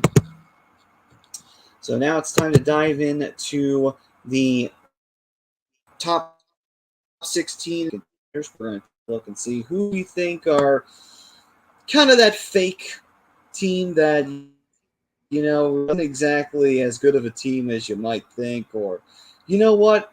Maybe this is the real deal. Maybe this is the best team we've got going on right now in this team. So that, we'll dive into it. Anthony's saying, let's sell the Phoenix Coyotes. And we'll see if we'll see what teams are pretenders and contenders right here and now. So let's dive into that. Hold on a second, let me just pull that up real fast here. All right, so number 16, I'll start off at the Seattle Kraken. Currently, right now, they're sitting at 19, 12, and 4, 42 points, 121, 115, plus 6 on the goal differential. Pretender or contender? Because I'm kind of thinking pretender for the Kraken. No offense to the Kraken, but I don't know. Currently, Edmonton's tied with them at 42 points, and Colorado's right there. So, I don't know. I'm feeling a little bit of pretender status with Seattle. They did have a big win over the Islanders the other night, though. They did. But they did. Been they have tailed off quite a bit in the last few weeks. So I'm not sure that they're, there's a lot of teams that have underperformed due to injuries and other issues. So I'm thinking that they're going to be competitive, but I think they're going to, by the time March comes along, I think they're going to be kind of giving it up at that point, and you'll see them selling off some players. Yeah, agreed, All Brad. right. I mean, you look at the teams behind them in the standings, Maddie.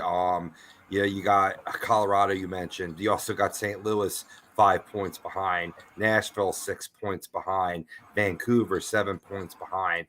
I don't like the Seattle's chances for holding on to their currently held playoff position. They're a pretender. All right, then. So, pretender status there, even though they've had some gut check wins, pretender side. All right, then. Go for number 16 in Seattle. Go to number 15. 38 games played, 18, 13, and 7, 43 points, 117, 115, plus 2 goal differential. Calgary man. Taking a half. I would say Pretender. I'm not necessarily. They did a lot of changing. I don't know if it's for the better. In my honest opinion, I don't know if they're 100% better than where they were 5 minutes ago. You know, don't get me wrong. Florida hasn't exactly lived up to their end of the deal with the trade, but at the same time, And Chuck had a hat trick tonight, though. I feel like they're too inconsistent. Good for that. Good for them. Yeah. Just I don't know. I just feel like they're too inconsistent, Calgary. I feel like they're a pretender. Well, I do appreciate that. Calgary is going to make the playoffs, guys. Calgary has got too much talent. It may just be taking them a little longer than some impatient fans might be expecting for them to get themselves together. But they have too much talent on their team not to make the playoffs in that division. I just can't see that. I can't see them not making the playoffs. Agreed. All right then. Number 4, we are about the New York Islanders. We're more on the pretender side of things with them, I would assume, since we're thinking they're going to be the odd team out in the Metro. Yes. Yeah. Gotcha. All right, guys. Moving on. Pittsburgh at 13.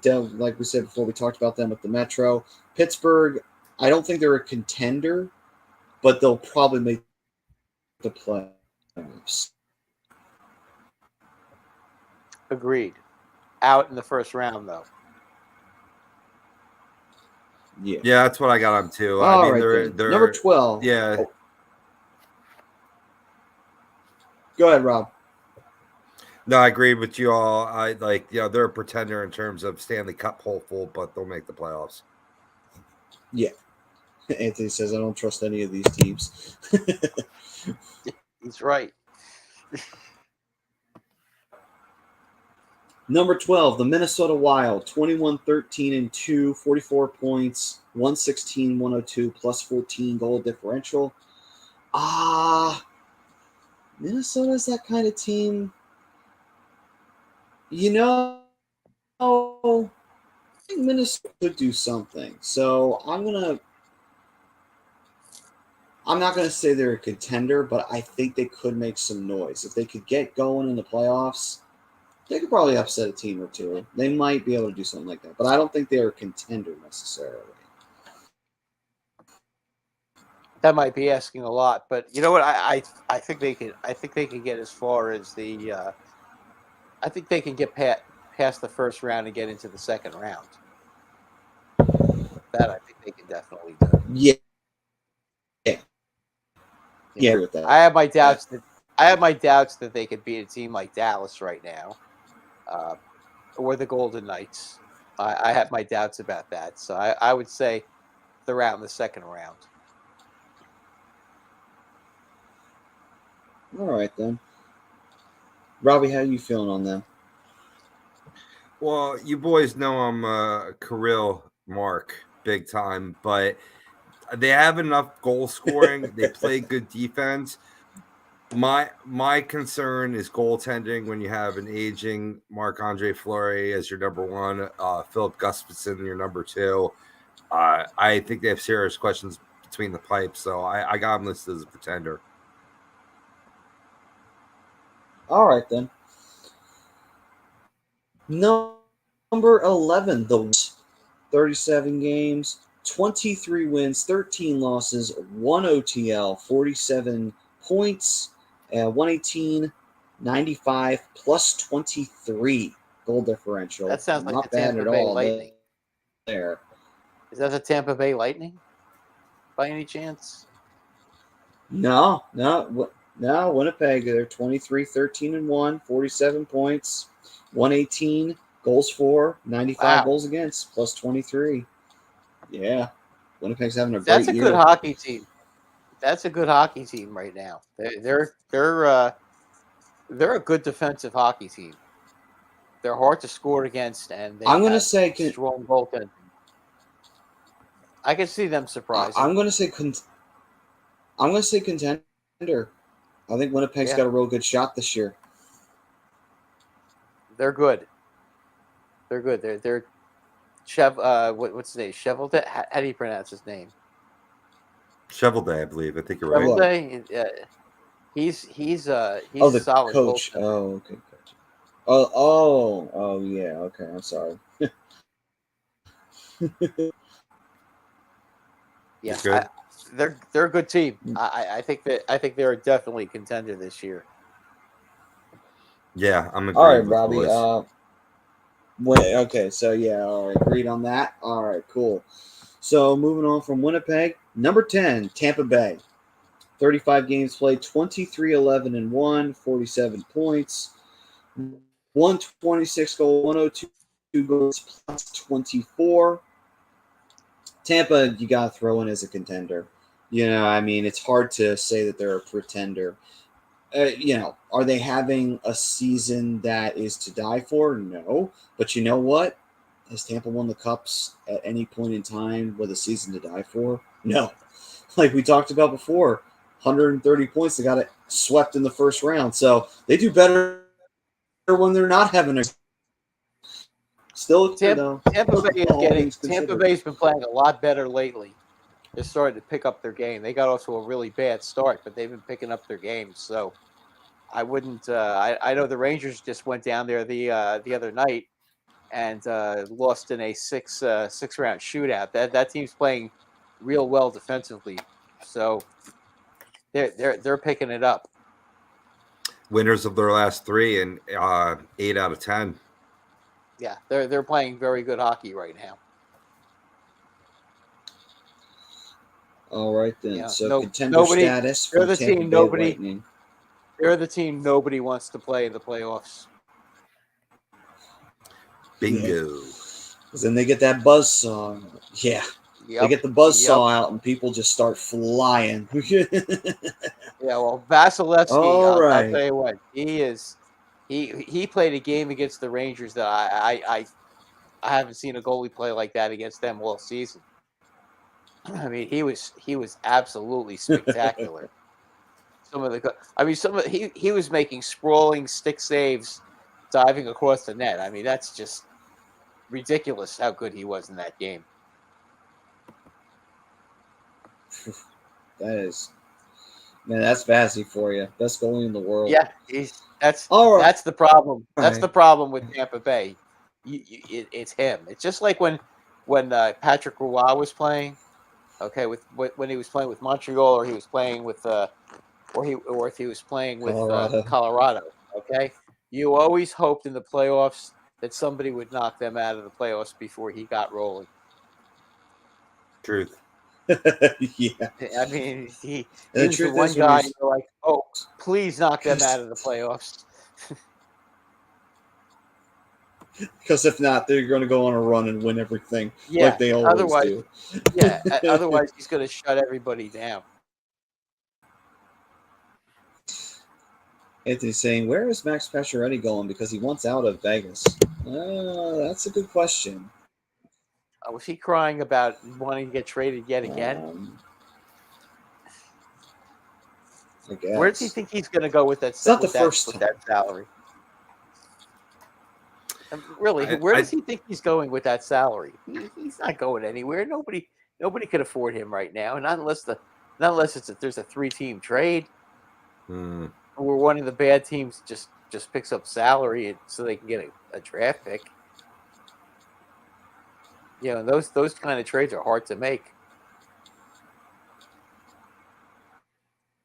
Yeah, one team I thought of in terms of a good fit, because I know Minnesota is also interested in JVR, which actually would be kind of a good fit because I believe that's where JVR lives in Minnesota. But they got like about almost $4 million of cap space. Maybe they could make something happen for Max instead. Max is even making more than I think Maybe. Max makes more than JVR. Max is making like $8 million a year, isn't he? Yeah, I was gonna say it might not fit. Still, they'd have to move some other things, but Yeah, at least they have a little wiggle room. They would have to. Vegas would have to retain salary, and then you'd have to, or you'd have to get a third team involved, who would take the salary, and then you have to give them a first or a second round pick to retain salary. That's something the Flyers should be. That's something the Flyers should be considering at the end of at the trade deadline if they're out of it. They get a little room, and take some cap money, take some cap relief off these top teams, and try to load up in the draft. That wouldn't be a bad idea for them if they if they're not in it. Yeah, he's making a base salary of 5.25, but he's an overall $7 million cap hit, so they have to retain some money. Yeah, right. Who has the most cap room? I'm assuming it would be probably the Devils. Lower ranked teams. The Devils.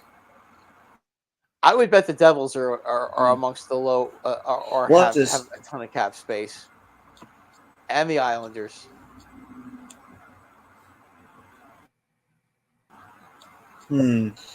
All right. Yo, boys, I hate to be correct. Number 9. Really quick, Maddie. I hate to be bearer of bad news, but Carolina actually already worked out a deal for Max Pacioretty. When? Just now? No, really? This was actually it was 5 days ago. I didn't know about that. Yeah, I didn't know about that either. Oh, yeah, it was just before the new year. I was sort of out of it for the holidays. I'll pull that in. Yeah. You were in Aruba. How was Aruba, brother? Yeah. Okay. Yeah. Well. Yeah. Okay. That would explain that. Yeah.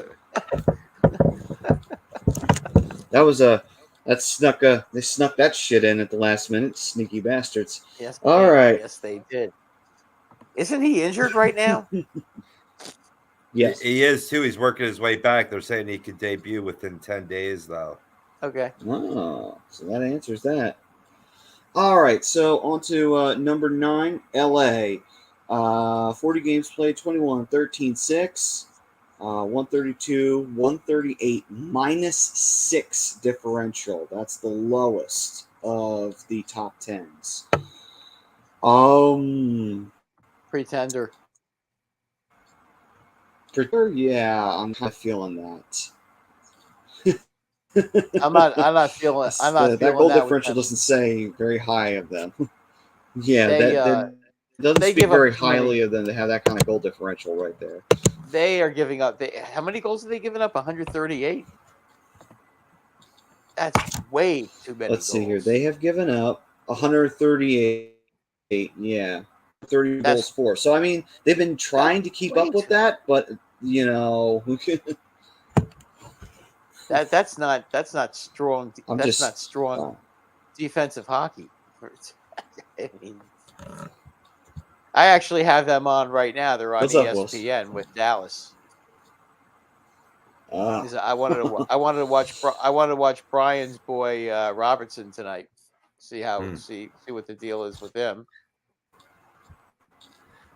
For sure. Yeah, I mean, the Kings have played some good hockey this year, though. I mean, the goal differential. They can score. That's right.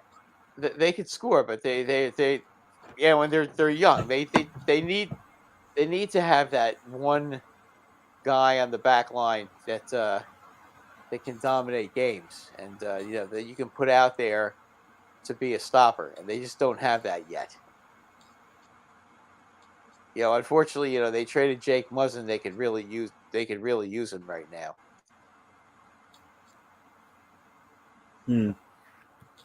Toronto isn't going to give him up.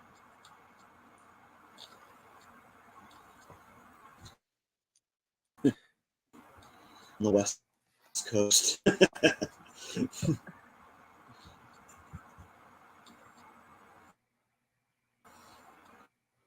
Let's see here. So the Kings wise, yeah. So say pretender. Rob, are you thinking pretender for them? For the Kings, no, I'm going to say a contender. I'm going to go a little contrarian here. Okay.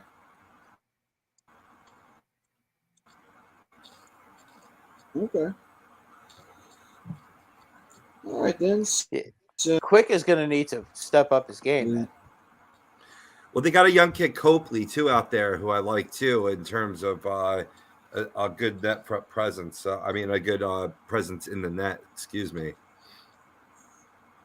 Kapari just scored for the Kings, and they're ahead 1-0, by the way. He has ripped a wrist shot from the face-off circle past Ottinger. Nice goal. That was a laser. All right. So let's see here.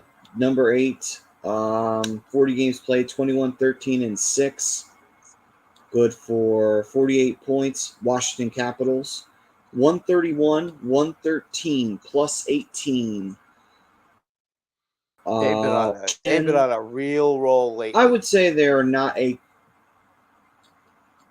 They have been, but at the same time, I feel like they're not a contender.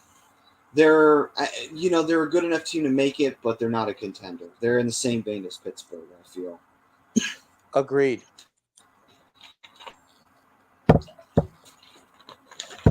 I mean, hey, Ovi will probably break Gretzky's record, so they'll have that to look forward to. Number 7, your New York Rangers, Brad. 39 games played, 21-12-6, 48 points, 127, 108, plus 19. We can say they're contenders, I feel.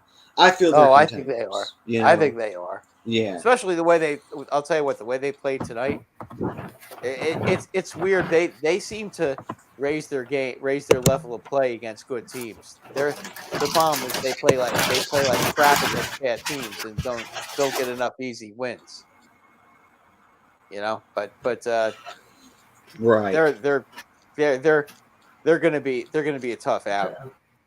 I don't think there's any question. You know they're going to make a big move at the deadline and bring in somebody to help them out because they've got a lot of good young players in their farm system. So I think they have 7 players in the World Junior Championship. By the way, LA was offside on that goal. I don't understand why they didn't challenge that, but whatever. Dallas should have challenged that. Yeah. They just show the replay. They're just showing a replay, and they were clearly offside. But surprised the coach didn't challenge that. All right, then. So we already talked about the Devils earlier on. 23-11-3. Yeah. Plus 27. I'm going to impart 39 points. I'm going to impart my opinion on the Rangers and Devils real quick before I bounce out for the night. I apologize, fam. I got to hit the sack early tonight. But when it comes to the other local teams in the area, Rangers obviously contender, but I think Jersey is a big pretender. We talked about it earlier on in the show, Brad. Yeah, I think that they'll probably make the playoffs. Which, to be honest with you, if they make the playoffs, it's house money for them. But they just, I think they've been playing great. But you know what? As I said, when the Islanders won that game, they showed the NHL how to beat the Devils, and that's to not have a track meet with them, and just bottle them up, and make them have to muscle their way into getting goals. And they have had a hard time adjusting since that game. Because once somebody blows the top off the keg, that's usually what ends up happening. And I think that's happening with the Devils right now. The league is adjusted to them, so now they have to readjust, and that's not easy to do. Not at all. Fuck them right up the ass. All right. On that note, boys, peace. Love you, boys. Peace out. Happy New Year. You too, Rob. Happy New Year, brother. All right, so Robbie heading out there. So, yeah, we talked about the Devils, too. We're in agreement. Pretender for the New Jersey Devils. Moving on, number 5, Dallas. 38 games played. Oh, hi, Eileen. How's it going? Good evening to you as well. Hopefully you're doing well. Dallas, 38 games played, 23 wins, 9 losses, 6 OTLs, 52 points, 137 to 1-0 for a plus 33 goal differential. I think Dallas is a contender. What are you thinking, Brad? Absolutely. I mean, their biggest problem in the last couple of years has been that they couldn't score, but that problem seems to be solved, and they're still playing great defensive hockey. So I would put them right there with right there as far as a contender. They could end up being the champions in the West. They've got strong goaltending, real good defense, and this guy Robertson is making all the difference for the Stars. They can score goals now. They're a very dangerous hockey I team. agree. I mean, Dallas at the end of the day, one of the things that I also used to really pick on them about was that they like to streak, and where they'll go through their periods where they're a hot team and then they'll go on 10-game losing streaks and shit like that. But that's because now it seems like they That's because they couldn't score. But it's now right, that and Sagan is healthy. Right. Even though he's in the penalty box right now. But Sagan is healthy, and now you've got your superstar Robertson who's scoring goals by the bunches. That team is a legitimate championship contender. They are a legitimate team that could come out of the West. I would not be at all surprised if you see them playing Colorado in the conference finals.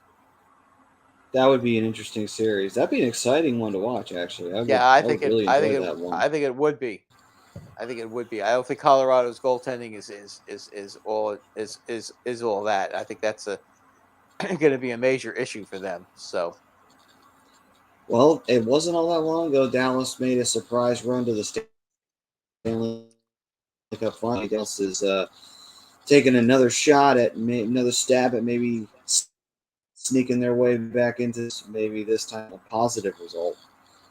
Well, Matt, we discussed this before with them. If you remember, they're going to do something at the trade deadline. They're going to probably get more scoring at the trade deadline. They've got a lot of good young players in their farm system, and true, guys who just need some playing time to prove themselves. They will definitely add, and they're going to be a very dangerous team. No question about that. Yeah, and I mean, like you said, Ottinger in goal, they have, whereas Dallas in 2020 was a surprise because Anton Khudobin had to take over and kind of go on a run with that team out of nowhere. Ottinger's the real deal. And so it's kind of one of those things of, okay, you got your future Vezina winner there, and you've got your team that's going to be like, okay, it seems like all the pieces are falling into place for them at the perfect time. So it's like, all right, Dallas might be a consistent. The only question with them is with the trade deadline, if they can get that extra score on the team. If they can do that, then they could end up representing the Western Conference without a doubt. They're good. I mean, they're a very dangerous team. And again, they still play defense, and that's key. Yes. Fair. Moving on from Dallas, number 4, Toronto. 38 games played, 23 wins, 8 losses, 7 OTLs, 53 points, 130 goals for, 100 goals against, plus 30. Toronto, as we all know, I would say they're a contender, but the biggest problem with Toronto is Toronto. They just cannot get out of their own fucking way.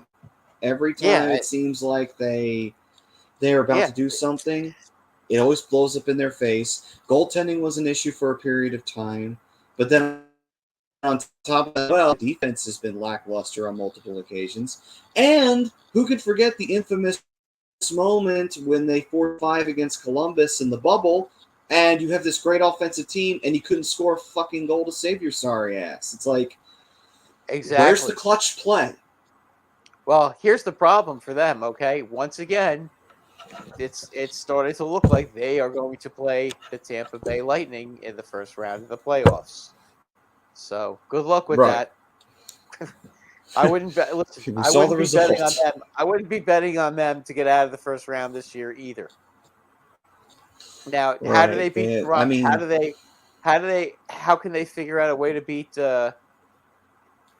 Tampa Bay? I'll tell you what it's going to take. Okay, they're going to need a defenseman, a high scoring defenseman. That's number one. Number two, they're going to need a defenseman who can kick ass and and be able to break up plays in their own zone. You know, that's they really this is something that they got to do. You talk about a team that's as soft as butter. They are another one. Who got hurt on? Yeah, Toronto can Marchmont. be fragile. Yeah, Marchmont just got hurt for. I guess he's okay. Oh, for Dallas? Yeah, I guess he's okay. He's yapping at the referee now, so I guess he's okay. Oh, okay, yeah, he's fine. Yeah, If he's chirping at the ref, he's okay. Yeah, he's yelling at the referee now, so he's okay. Yeah. So Toronto, yeah, I would say they're a contender, but the problem is that they're a team that can't get out of their own way. Exactly. And they're in the wrong. They're in the wrong division, and they're in the wrong spot of the standings.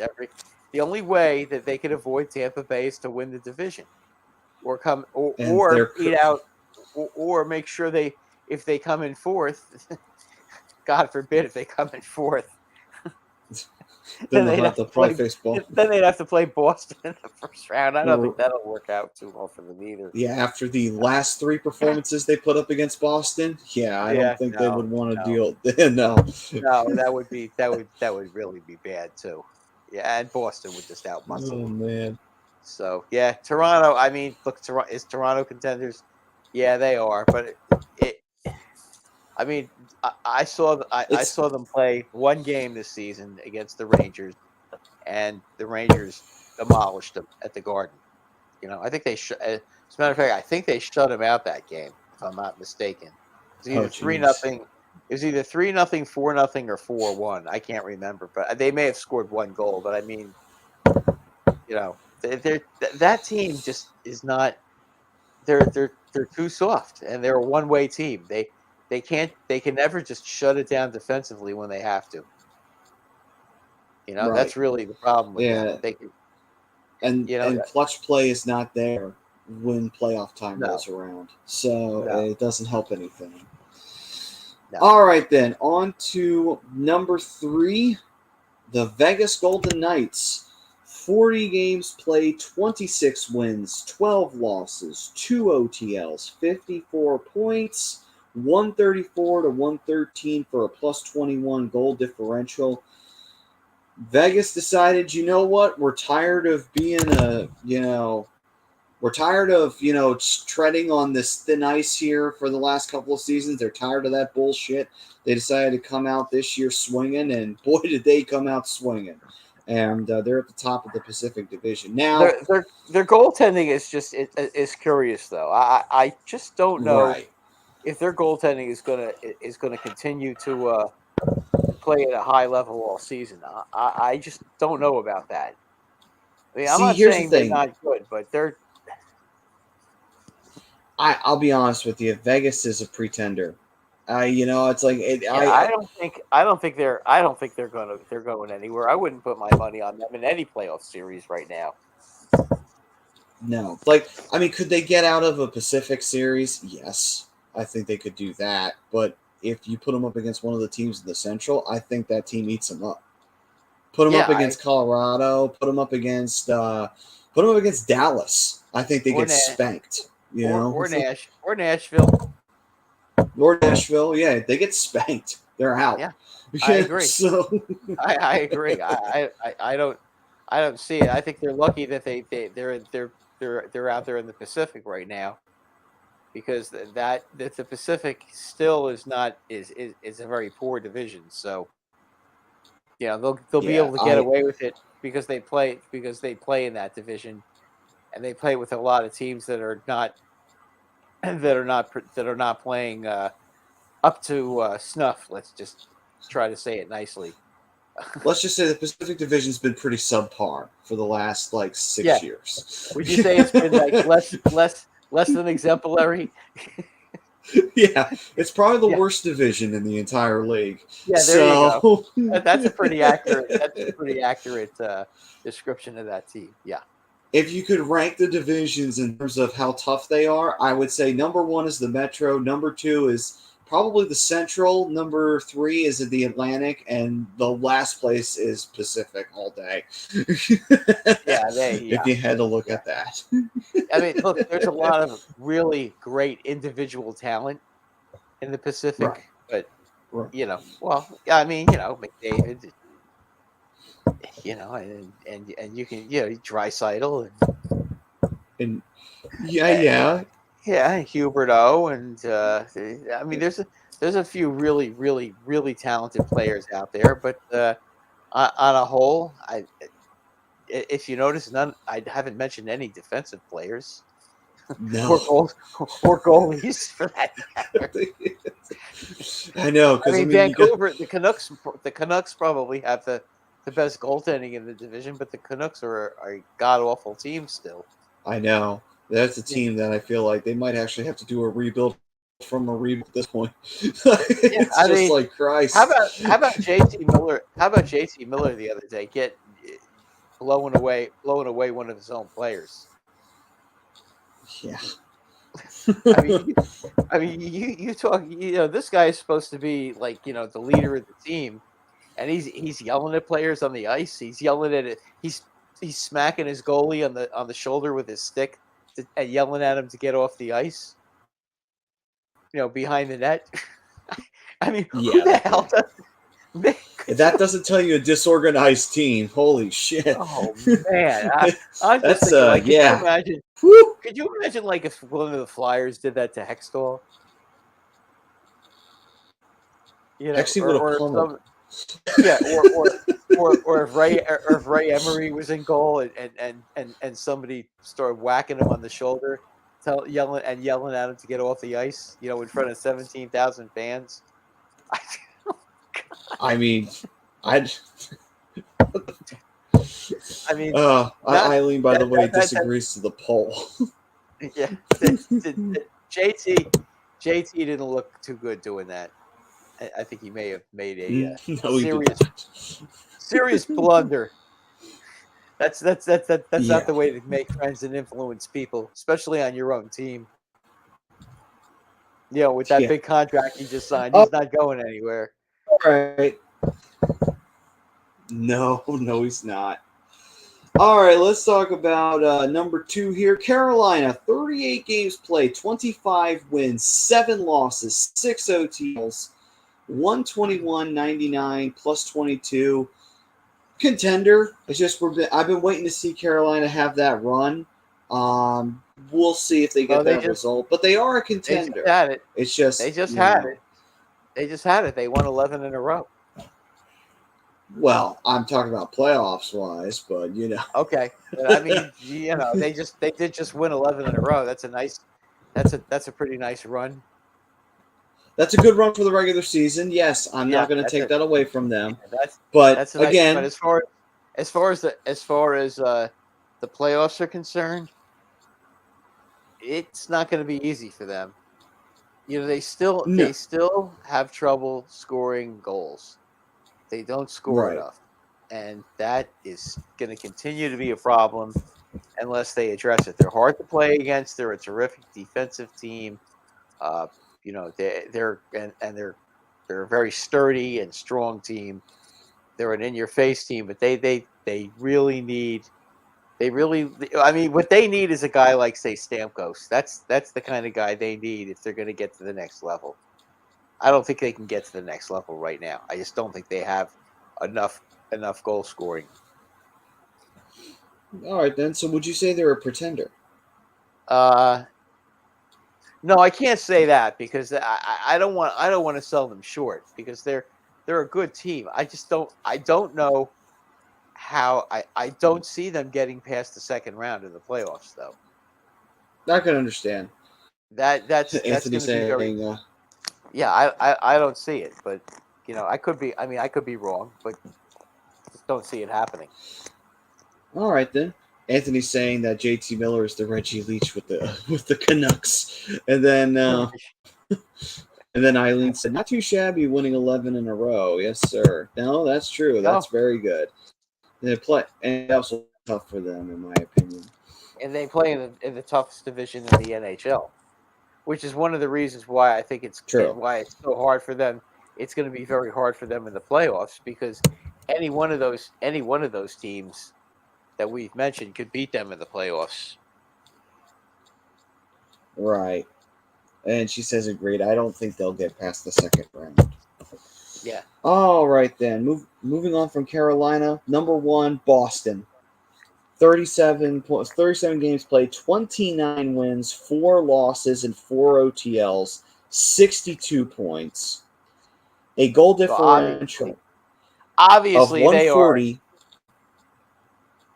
A contender, yeah, we know that. 140. We know that. Anybody who thinks that they're not a contender has lost their proverbial mind. They are definitely a Stanley Cup contender. The question is, will they win the cup? And we don't know, but they are an outstanding team and they're playing great right now. They are. Here's their goal differential: 140 to 83. That's a plus 57. 57? Holy plus smokes. 57. They are ahead. That's spectacular. They are ahead by a country mile in terms of goal differential. That's spectacular. I mean, they've been playing at a very high level, and as I said earlier in the show, Matt, the only question with them is they got a lot of older players. Can they stay healthy? That's really. I think that's the. Here's the thing. Even if they stay healthy, I still think, as great a season as they'll have, I still see it. It'll happen. Boston will get eliminated. They'll get eliminated before the Stanley Cup Finals. I think they will happen. I think it's going to happen too. I just feel like there's no way Linus Ullmark is going to continue to play the way he's been playing. I mean, he's a good goalie. No, don't get me wrong. I don't think so. I'm not saying he's not a good goalie. He's a really good goalie, but I mean, come on, he's not Bernie Brant for crying out loud. And right now, he's doing his best Bernie Parent imitation. Bernie Parent, Ken Dryden imitation. For God's sakes, I mean, he was never like that before. That's for sure. Yeah, I don't think Buffalo would have traded him if they saw this coming. I mean, honestly, I'd say if you're Boston right now in terms of where they're at. By the way, Eileen says "fuck Boston," which I concur with that. Yes, yes. Well, we all do. In every sport too. Even college sports. Screw. They used to.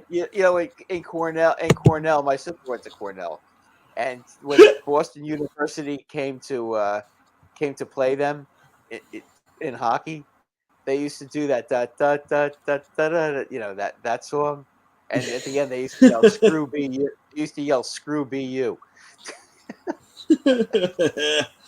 Because back in the day, they had a powerhouse hockey team. They were always winning. They used to win that silly Beantown tournament that they have in Boston. Oh, the Beantown Cup. Yes. Yeah. Yeah, the one that only people in saying Boston care about. Right. Nobody else in the world. Right. Nobody else in the world Anthony's cares saying about the Kraken beating the Oilers 4-2. Yes, they are. Do you The think Oilers Connor just made a McDavid would goalie want to change. trade from the Oilers if they keep struggling? The Oilers. Oh boy! Oh, Connor McDavid is not going anywhere. The Oilers. I don't think he could really. First of I all, think where are he's you got going to no fit movement him? clause anyway. Yeah, unless he asks for a trade, he's not going anywhere. I mean, and his salary's too high. It's like what team's taking that on? No team would. No team. Yes, it's Connor McDavid. I get that, but at the same time, it's like it's not like back in the '80s. You know, Yeah, you can't just trade him. He's making $12-13 million a year. No team can add that to their salary right now, and unless they have enough players of that ilk to match contracts. I mean, it's even if the Edmonton was going to absorb half the contract, which they would. By the way, Edmonton would never in a million years do that. That's the cheapest organization in the league, so you know they're not going. You know they're not going to do that. Remember they did trade Wayne Gretzky, so I guess anything's possible. Yeah, but let's be honest here. A lot of that is because Pocklington failed in his business ventures. That's the whole reason why they traded Gretzky away. Yeah. That's Pocklington. Well, that and his wife wanted to. His wife was was an actress and a model, and obviously Los Angeles is the place you want to be if you're an actress or a model, not Edmonton, Alberta. So, well, believe it or not, actually, it wasn't even really his wife. It was actually his dad. Gretzky was still unsure about going to L.A., and his dad said, "Take the deal, go to L.A. It's a better deal, go for it." Yeah, he called his dad, and his dad told him at the 11th hour, "Go do it." Oh, so okay. His dad okay. Well, I him. mean, I know his wife wanted to go there. She did. Yeah, that was a factor. But that was a major factor. But then I think he was backing off because he wasn't sure he wanted to go. I guess that then if his father was the one that made the, so I didn't know that. Yeah, and his dad told him, "Yeah, go to L.A. You'll get paid real well there," and he did.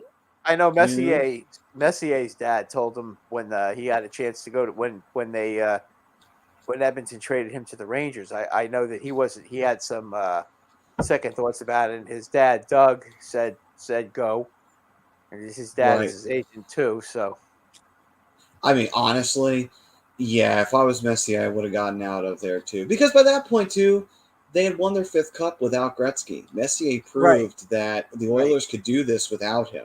So it's like, yeah, I would roll with going to New York and in on that and saying, yeah, I led the Oilers without Gretzky to the Stanley Cup, and we won it. So I would do it, cash in on that success, and that's exactly what he did when he went to New York. Yep. Yes, he did. But the thing with him is he was from Edmonton. He grew up in Edmonton, so that was a very difficult. That was a very difficult thing for him. So I mean, you're taking a Western Canadian boy, putting him in the Big Apple. That's a big change right there, Yeah. But he handled it. To his credit, though, he handled it. Yeah, he did. He did. I think it helped too that the Rangers had a pretty solid team when he got there. The Rangers were not a bad team when he got there. No, they were. They were getting in the playoffs every year. They just couldn't get out of the first round. They needed that. They needed that one jolt. They needed that physical center, and he was the guy. Right. So, and I think he was perfect because once he became captain, it's like that makes sense. He's the kind of guy you want leading your team. So. I mean, the Rangers did win a President's Trophy while he was captain, albeit though. But they lost the Rangers that year. They won the President's Trophy twice with him. The first time didn't work out too well, though. Right. First time didn't work. First time they were out in the But then, second round, and they were embarrassed by the Penguins. Right. Second time, they obviously they did better the second time. Yeah, just a little bit. Yeah. But I'll be honest with you, that second round elimination that the Rangers suffered, I blame that more on Graves than anybody else because I that blame became it a on big Richter. distraction. I blame it more on Okay. Richter missing that shot from the opposing blue line was the killer. Okay, that's pretty bad. I'll Yeah, give you that yeah. one. That's a pretty bad goal to give. That was because the Rangers had battled back in that game and taken the lead, and then he flubbed that shot, and then he fell apart. Yeah, and then they lost the series. But- And Graves that the issue with Graves was bad because Lemieux faked an injury. There was nothing wrong with him, and Graves had to sit for 3 games, which absolutely killed him. right. And that's never fun because that's a big distraction on a team. It's like now you got all this press around it and everything about like, oh, your guy whacked Lemieux on the hands and injured him. Exactly. Yeah. And Lemieux screamed like a crying Crosby and got Graves suspended. Meanwhile, Lemieux never even missed a shift. So Eileen, you have a good night. Yeah, exactly. But all right, so that takes care of that second period for us. We'll dive into around the league here in a moment, but third period coming up here, brought to you by Fan. It's the best way to enjoy fantasy sports. They have daily NFL contests and more. And if you use the A2D code, you get 5,000 bonus, which is a $50 value. So you get a nice little bang for the buck there. All you got to do is go to fanup.app and start winning some cash on the side because, it'd be nice. Because if you get an A2D membership for only $9.99, you get some tips from the Money Pod podcast in Willie Vegas. And they know what they're talking about. So you get to get paid to be an A2D member. They're pretty good. I'll tell you what, I've been keeping track of them. They hit around 66 to 70%. They're pretty darn good. That's pretty freaking good. Yeah. Their parlays, they may not hit all their parlays, but I'll tell you what, if they're giving you a 3-team parlay, they're almost always 2-1 at worst. And then they hit some which is always cool. Yeah, if you're winning 2 out of 3 bets, you're fine. You just don't want to be You don't want to be 500 because if you're 500, then you're paying the fig. So you don't want to do that. Yeah. By the way, also you get appearances on shows and members only streams and shout outs, by the way, for A2D membership. Nice. So nice. Hit that button. Definitely some perks. Hit that button. Yeah, get that everybody. Perk. Right. Hit the like. Get that $9.99. Yep. Be a member. Absolutely. Perfect. Gotta make that a t-shirt.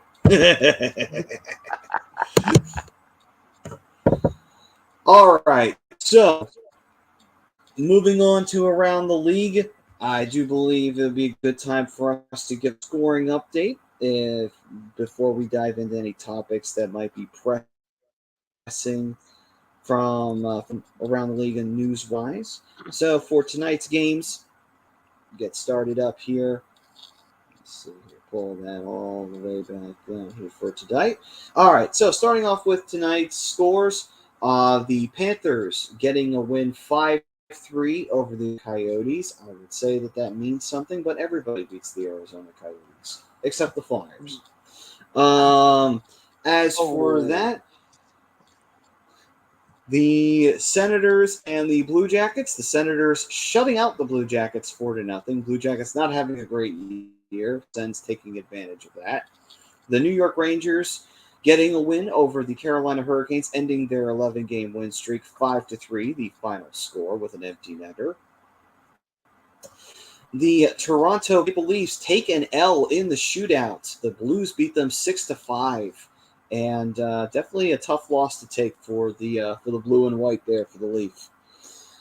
On to the Sabres and Capitals. The Sabres winning in overtime, 5-4, beating the Caps. Sabres continuing to throw out. They blew two goal leads in that game, by the way. The Sabres. Really? Wow. Yes, but Wow. but you know what? Good for them for being able to win the game. So that's a big win for them. Yeah. And I would say that's a bad loss for Washington, and hopefully it will lead to many more. Double loss for Washington. They gave you 2 chances to get back into the game, and you balked on both of them. So that's a tough one to take. Canadians and Predators. The Predators win 6-3. Canadians have been looking to the draft since the first game of the regular season. So it's really not a shocker. The next opponent for the Rangers, by the way, on Thursday night at the Garden. Oh, the Predators? No, the Canadiens. Oh, well then that should be. Yeah, and knowing the Rangers. If that's an L, I'll be surprised. Yeah, knowing the Rangers, that'll be an L.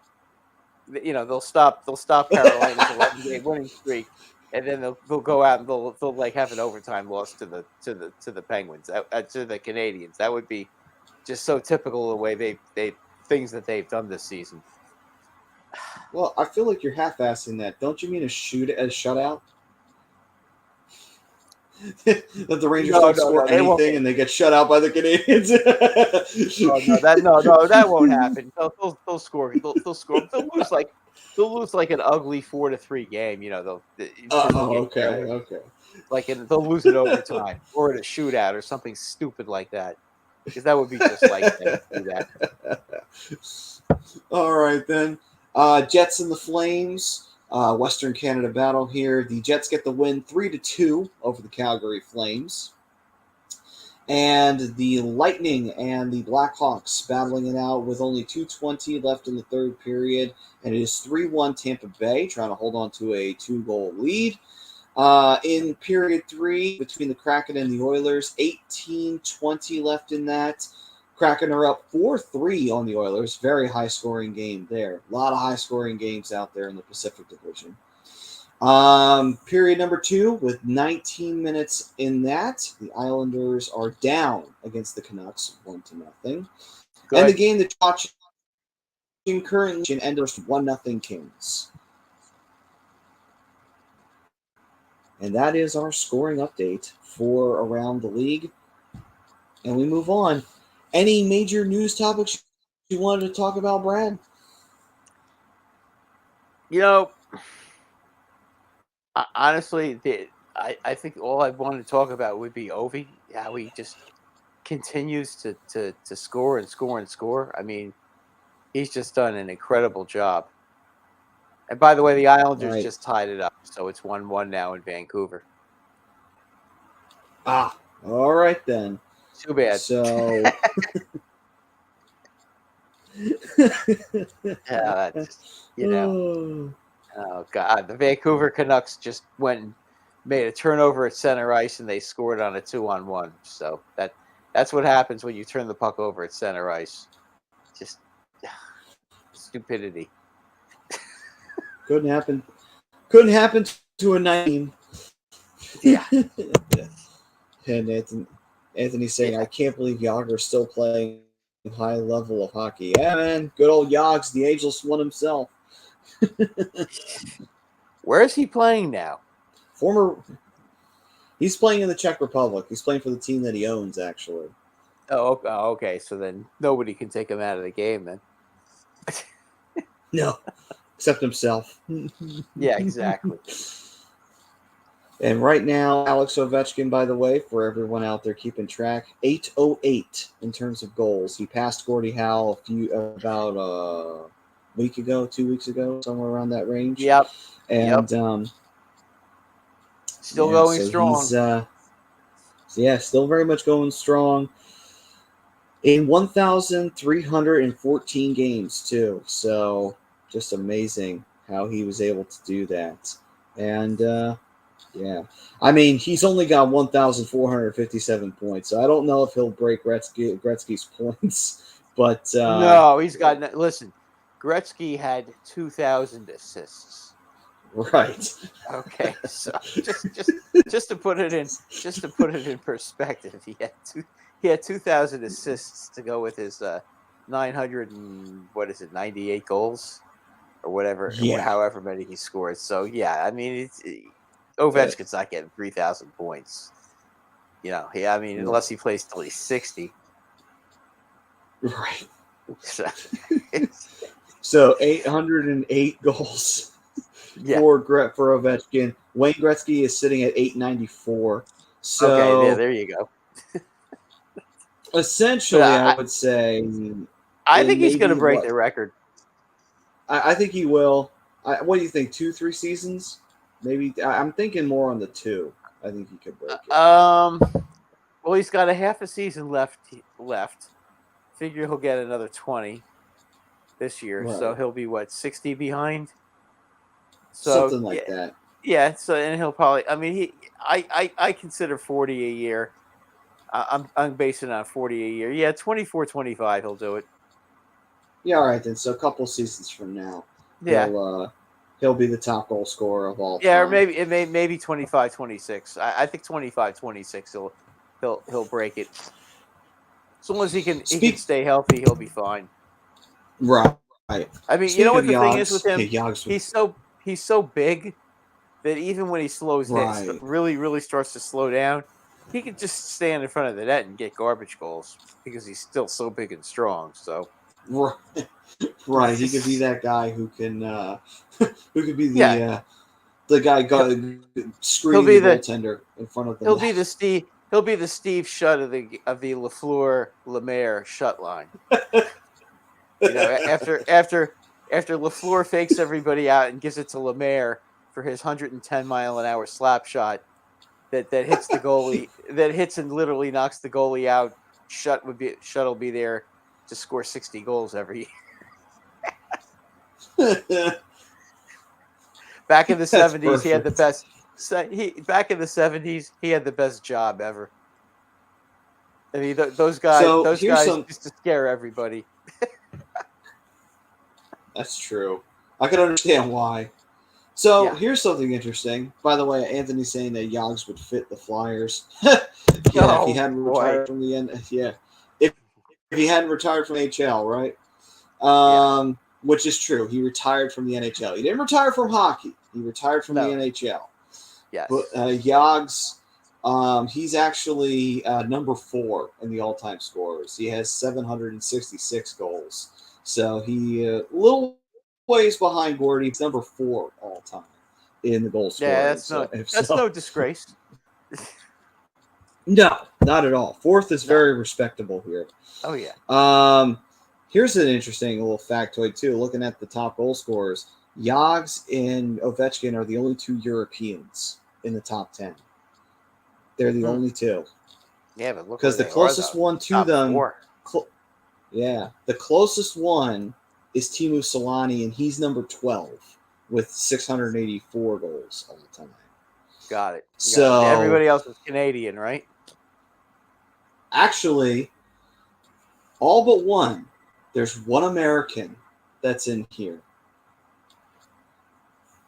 Guess who that American is? Wow. Patrick? No, LaFontaine? No, can't be him. No, it is not LaFontaine. Patrick Kane. It's not Kane. No, it's not Patrick Kane. Wow. It's not Patrick Kane. Patrick Kane, he's not even in the top 50 from what it says here in goals. So, no. Was it Brett Hull? Correct. It was Brett Hull. All right. Brett Hull. All right. I didn't look that up, by the way. You guys could see I wasn't playing with my computer. I just try to figure that out. Brett Hull has 741 goals, and he's number 5. I didn't realize he scored that many. He was a great player, no question. Right. I mean, he was actually better than his father, which is really saying something. Right, Golden Jet Bobby Hull. Although, to be fair, Bobby Hull would be pretty high up here had he not left and gone to the WHA. Absolutely. Yeah, that's very true. Yeah. So, Bobby Hull's number 18. So he easily would have been in the top 10 had he not gone to the WHL. Oh, absolutely. Absolutely. Yeah. But, yeah, I actually thought it would have been Mike Modano, but Modano's number 26. He has 561. So it's like, wow, really? I was actually surprised. I thought he had more than that. Okay. Yeah, I thought he did too, but apparently no. Modano, actually, he's pretty low on the list. I mean, he's in the top 50, but it's like, wow, that's crazy. I mean, there's not many Americans in the top 50. Joey Mullen, Jeremy Roenick, and Keith Tkachuk, and Mike Modano, and then Brett Hull. Those are the only Americans in the top 50 of all-time goal scorers. Tkachuk is kind of like Ogie Oglethorpe. We would rather send him to Canada, but Canada wouldn't take him. Anthony said he thought it was Jeremy Roenick. No, what 500 mark? But that was when he was a Flyer, so that was towards the end of his career. Yeah, he was great when he broke that mark. Though. So, because after he was done with the Flyer, yes, his best years, were with them. Yeah. Because like Roenick wound up going to the Flyers, and those were like his last like really good years in the league. Then he went back to LA for a season. He went back to Arizona, and then he finished out his career with the Sharks of all teams. And apparently, him and Patrick Marleau didn't like each other. So, oh, God. And Roenick wrote in his book, by the way, he said, "I want to make this clear. Patrick Marleau is a talented player, but I think he's a lazy player." So, holy shit. There's going to be a shitstorm out there. Oh, my God. Good old Roenick. Always leave it to him to say something. Yeah, well, of course he's going to say something. That's why he's not on TV anymore, because he just couldn't keep his mouth shut. Right, when he made that comment about Patrick Sharp and the female host on the NBC.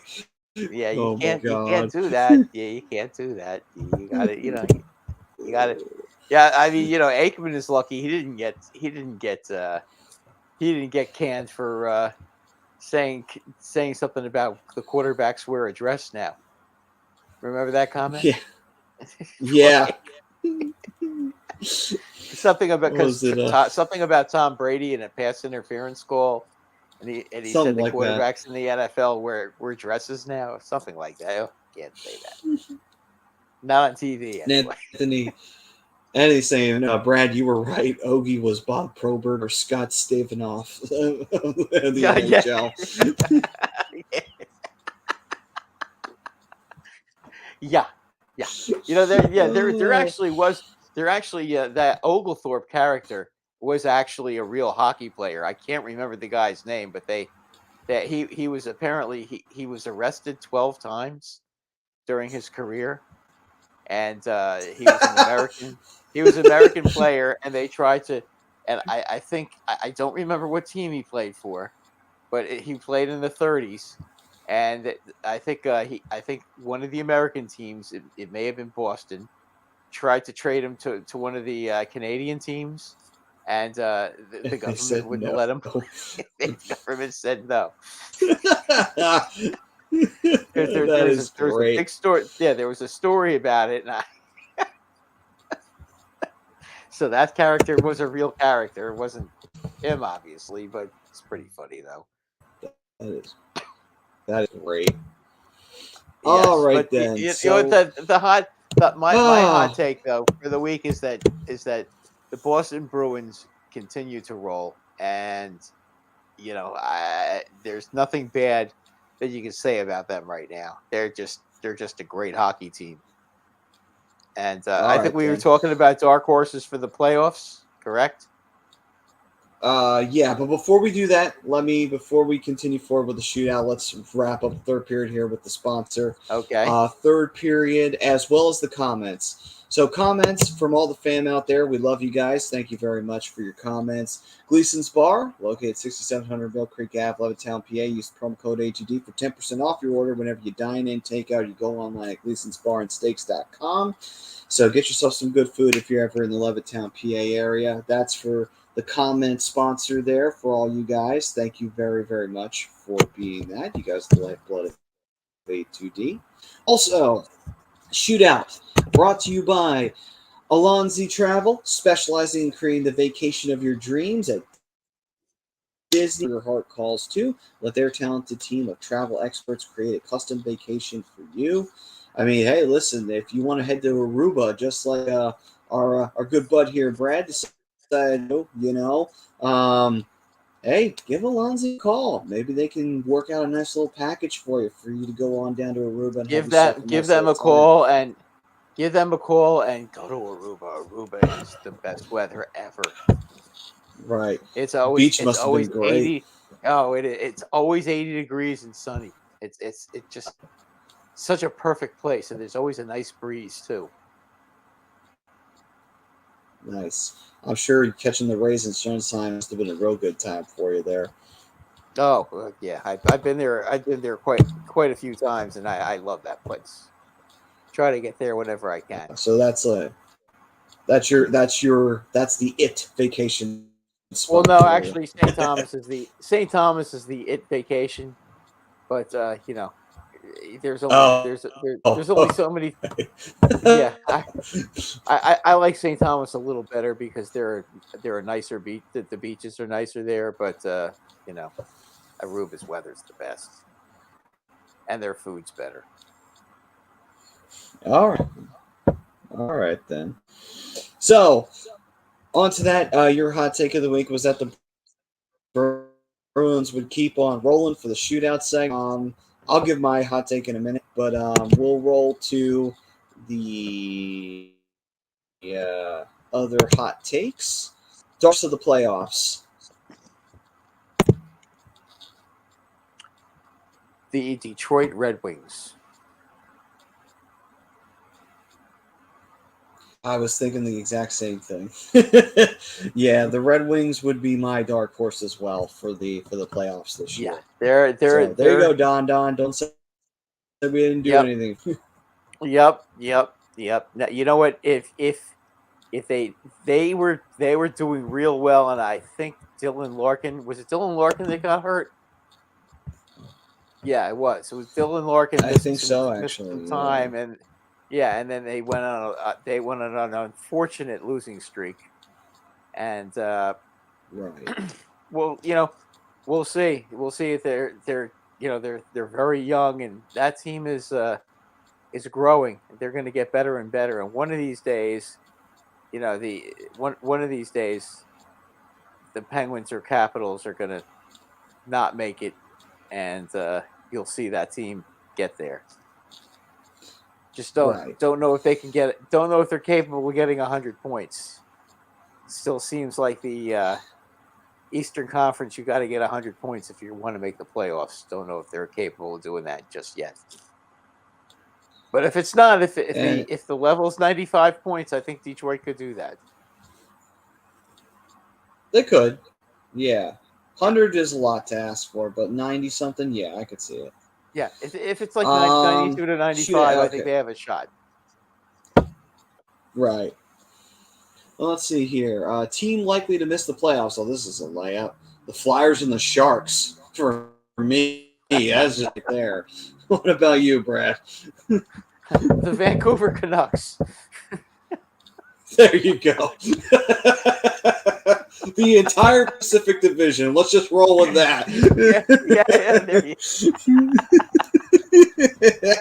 go. Vancouver, I'm watching it. I'm watching the Islanders in Vancouver right now. I mean, it's a shooting gallery. They're lucky. The Canucks are lucky that the Islanders don't really, other than Barzell, they just don't have a guy who can, a sniper who can put the puck in the net all the time.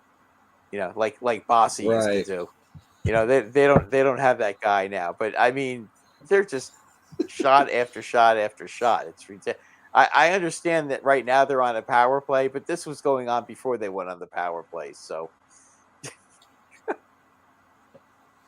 Oh my god. All right then. So let's see here. Hot take. All right. So hot take of the week. All right. So hot take of the week for me is I will say that the Seattle Kraken will make the playoffs and upset two teams in the playoffs and go to the Western Conference Finals. Yes, I'll say it. I'll roll with it because you know what? I would love to see the Kraken piss everybody off and just be like, why the fuck are the Kraken here? And just have everyone lose their shit. I'm like, yes. And maybe like they beat, like we did with the Golden Knights. right, but even better because in the process of getting there, they eliminate Oilers and the Flames to do it. So all of Canada can be up in arms over it. Because you know what, man? There is very few things in this world that give me pure enjoyment when the Flyers and the Sharks are bad than watching Canada go up in flames because two beloved Canadian teams get beat by an expansion Seattle team. Yeah.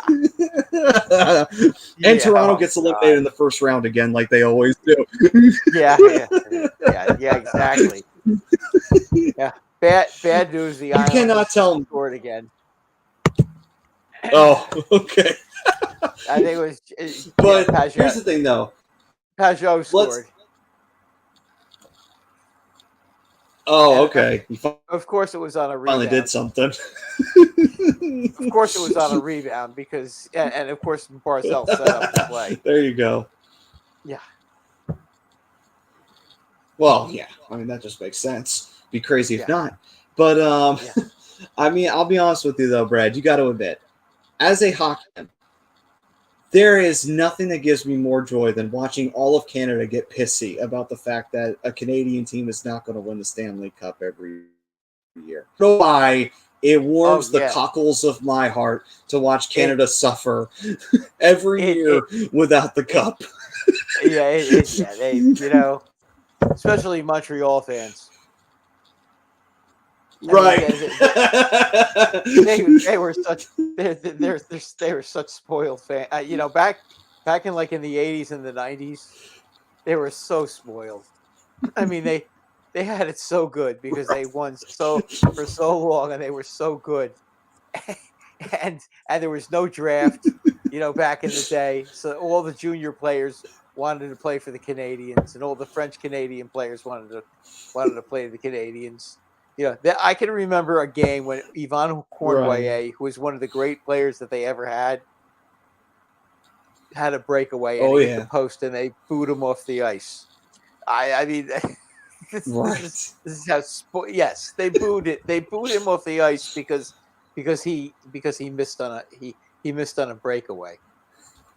I mean, this is the kind of fan base that the Montreal Canadiens had. They're impossible. If they ever got good again, you guys would know exactly what I'm talking about. But it's been a while since they've been any good, so you don't get to see it. But they're impossible.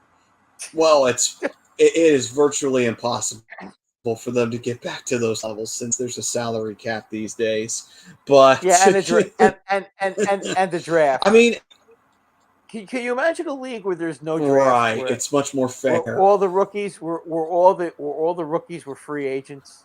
Can you imagine? Can you imagine? And they back then they also had all the money too. So right, and there was no salary cap, and you had. And I was going to say, and all of you had priority rights. You had rights that you owned on players. Yes, and they also all the French Canadian kids wanted to play for the Canadians because they had Maurice Richard and Andre Richard and Boom Boom Geoffrion and all those guys. So all the young French kids wanted to play there. I mean, it was absolutely and ironically ridiculous. some intellectual. And they had some intellectual guy by the name of Ken Dryden who was going to school, and then they literally had to pull him out of school and say, "Hey, can you play for us? Because we kind of lost our goalie, and we're in the middle of the playoffs, no pressure." Yeah. And then he went back to law school for a season and a half, and then in the middle of the second half of the season, they said, "Please come back. We need you." And then he played like garbage the second half of the season because he had no training camp. He literally went from the books to the pads. Couldn't stop. But of course, the next 2 years they won the cup because he had a training camp. Right. Yeah. Oh man. And then Anthony's saying, "Brad, who should I bet on, Eagles or Giants?" The Giants aren't going to even try. Are you kidding me? Why would the Giants risk getting anybody hurt? There is no. If they win, okay, who cares? What do they have to gain? Well, if they get 10 wins, is that really important? Is it that important for them to beat the Eagles? I'd rather wait till the game actually means something to them. Because you know what? I think that they have a legitimate chance to beat the Vikings. So maybe I'm crazy, but the Vikings are not very good right now. So all right, then. Rest them all. You want to win? You want to beat us by 100? Who the hell cares? Ted said Snyder would have paid Crosby crazy money to be a Flyer. Oh, hell yeah. If no salary cap, Crosby coming in and he's an agent as a rookie, there is no team in the world that wouldn't break their freaking bank to go get Crosby. Are you kidding me? Oh, yeah, of course. I mean, so I'm sorry if you're sorry for you Blue Jackets fans out there. You would have never gotten Crosby at that time. Yeah, or Malkin, yeah. Yeah, or Malkin, or Letang. Or any of them, quite frankly. Marc-Andre Fleury, oh my God, I would have murdered to have Fleury. Jesus. Oh, yeah. Oh, God, of course. Of course. I mean, jeez. I mean, but this is what the Canadians had back in the day. Okay? There was no draft. Right. Okay, and the draft didn't happen until the West Division came in, and then they finally started having a draft. Because I mean, they did actually have a draft, but all the players were free agents. So they basically, after all the rookies were signed, then they had a draft. So whatever garbage was left, you could get. But really, all the guys that were in the draft were all the garbage players that weren't good enough to get signed. You know, and being that all the players were Canadian, they went to Toronto and they went to Montreal. And by the way, Toronto hasn't won a legitimate Stanley Cup yet either. So true, but that's because Harold Ballard was a freaking idiot and also a piece of shit human being on top of it. Yeah, he was. They ran such a cheap operation, and they not only ran a cheap operation, they drafted based on Canadianness. I'm like, yes, that is a brilliant idea. And they refused to draft French Canadians, which is why they hated them. Right. The Canadians hated them.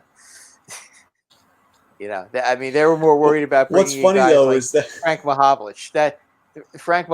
That was their guy. And Paul Henderson and Dave Keon and guys like that. That was who they concentrated on. They you know, if you were French, forget it. You weren't playing. Don't forget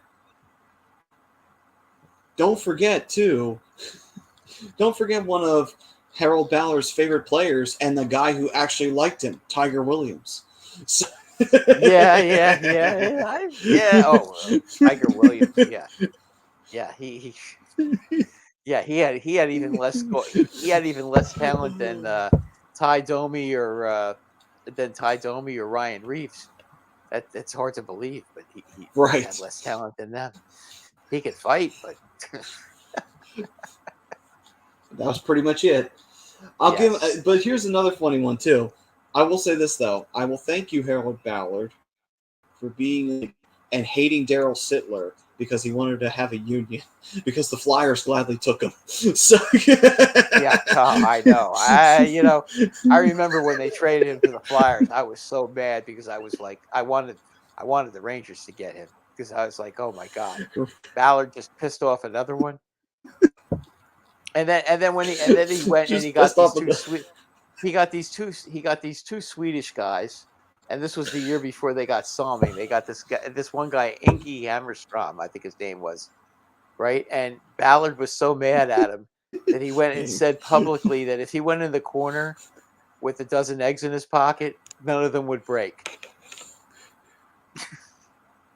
And he actually said this publicly about the guy. That's how mad he was. Yeah. I mean, can you imagine an owner? I mean, that's not named George Steinbrenner saying that about your player. I mean, and he's the one that went to Sweden to get him. I mean, he did get bored Salming, so I got to give him credit for that one. What I find funny too is that Ballard is the kind of guy who would he loved Wendell Clark and kept Wendell Clark. Prime. It's like, yeah, I get it. He's a great player, but it's like, has he won you a cup yet? No. No. Listen, though, you can't. He was. I liked Wendell Clark. He was always one of my favorite players. That was a non-Ranger. I mean, he guys that could score and fight like him. That was other than maybe Jerome McGinley, who was like that too, who could score a lot of goals and beat you up. You didn't see too many guys like that. I mean, Gordie Howe maybe, but not him. Man. And Ted's saying, do you guys believe that the B is about Shane Wright being too confident? Do you guys think that teams just got too cute in the draft while Shane Wright is playing, making an impact now? I think they were more worried about his attitude problem. Yeah, that's what they were worried about. Because he thought he was. He thought he was all that, and they didn't want a guy like that, a rookie like that, because they didn't think they'd be able to coach him. So, I mean, I think what I think a guy like that. I think a guy like that, you draft him and you let the players on your team handle him, because they will. In a practice, he'll get his ass kicked, and that'll be that. Because those are the things that you never hear about. So. All right, Maddie. I think it's time for me to. It's time to wind this guy down. All right, let me finish this up and let's head on home. All right, so we thank everyone and thank everyone for keeping us going here on the Hockey Hour. Let me just check my calendar real fast to see if we've got a game coming up next week. For the let me see here. We do not. So the Flyers will not be playing that night. They'll be playing the next day against Washington. So next week we'll come up with something creative for us to do for you guys out there. Till then, guys, stay safe. Stay healthy out there. We thank you for joining us on the Hockey Happy Hour. If you want to get any A2D merch, you can. Just go to a2dmerch.com and get your show t-shirts, hats, and hoodies and such like that. We got all kinds of stuff there for you, so check that out. By the way, finally brought to you by Specialized Physical Therapy, Dr. Paul Vidal. We do have a game. The Rangers in Minnesota will be on next week.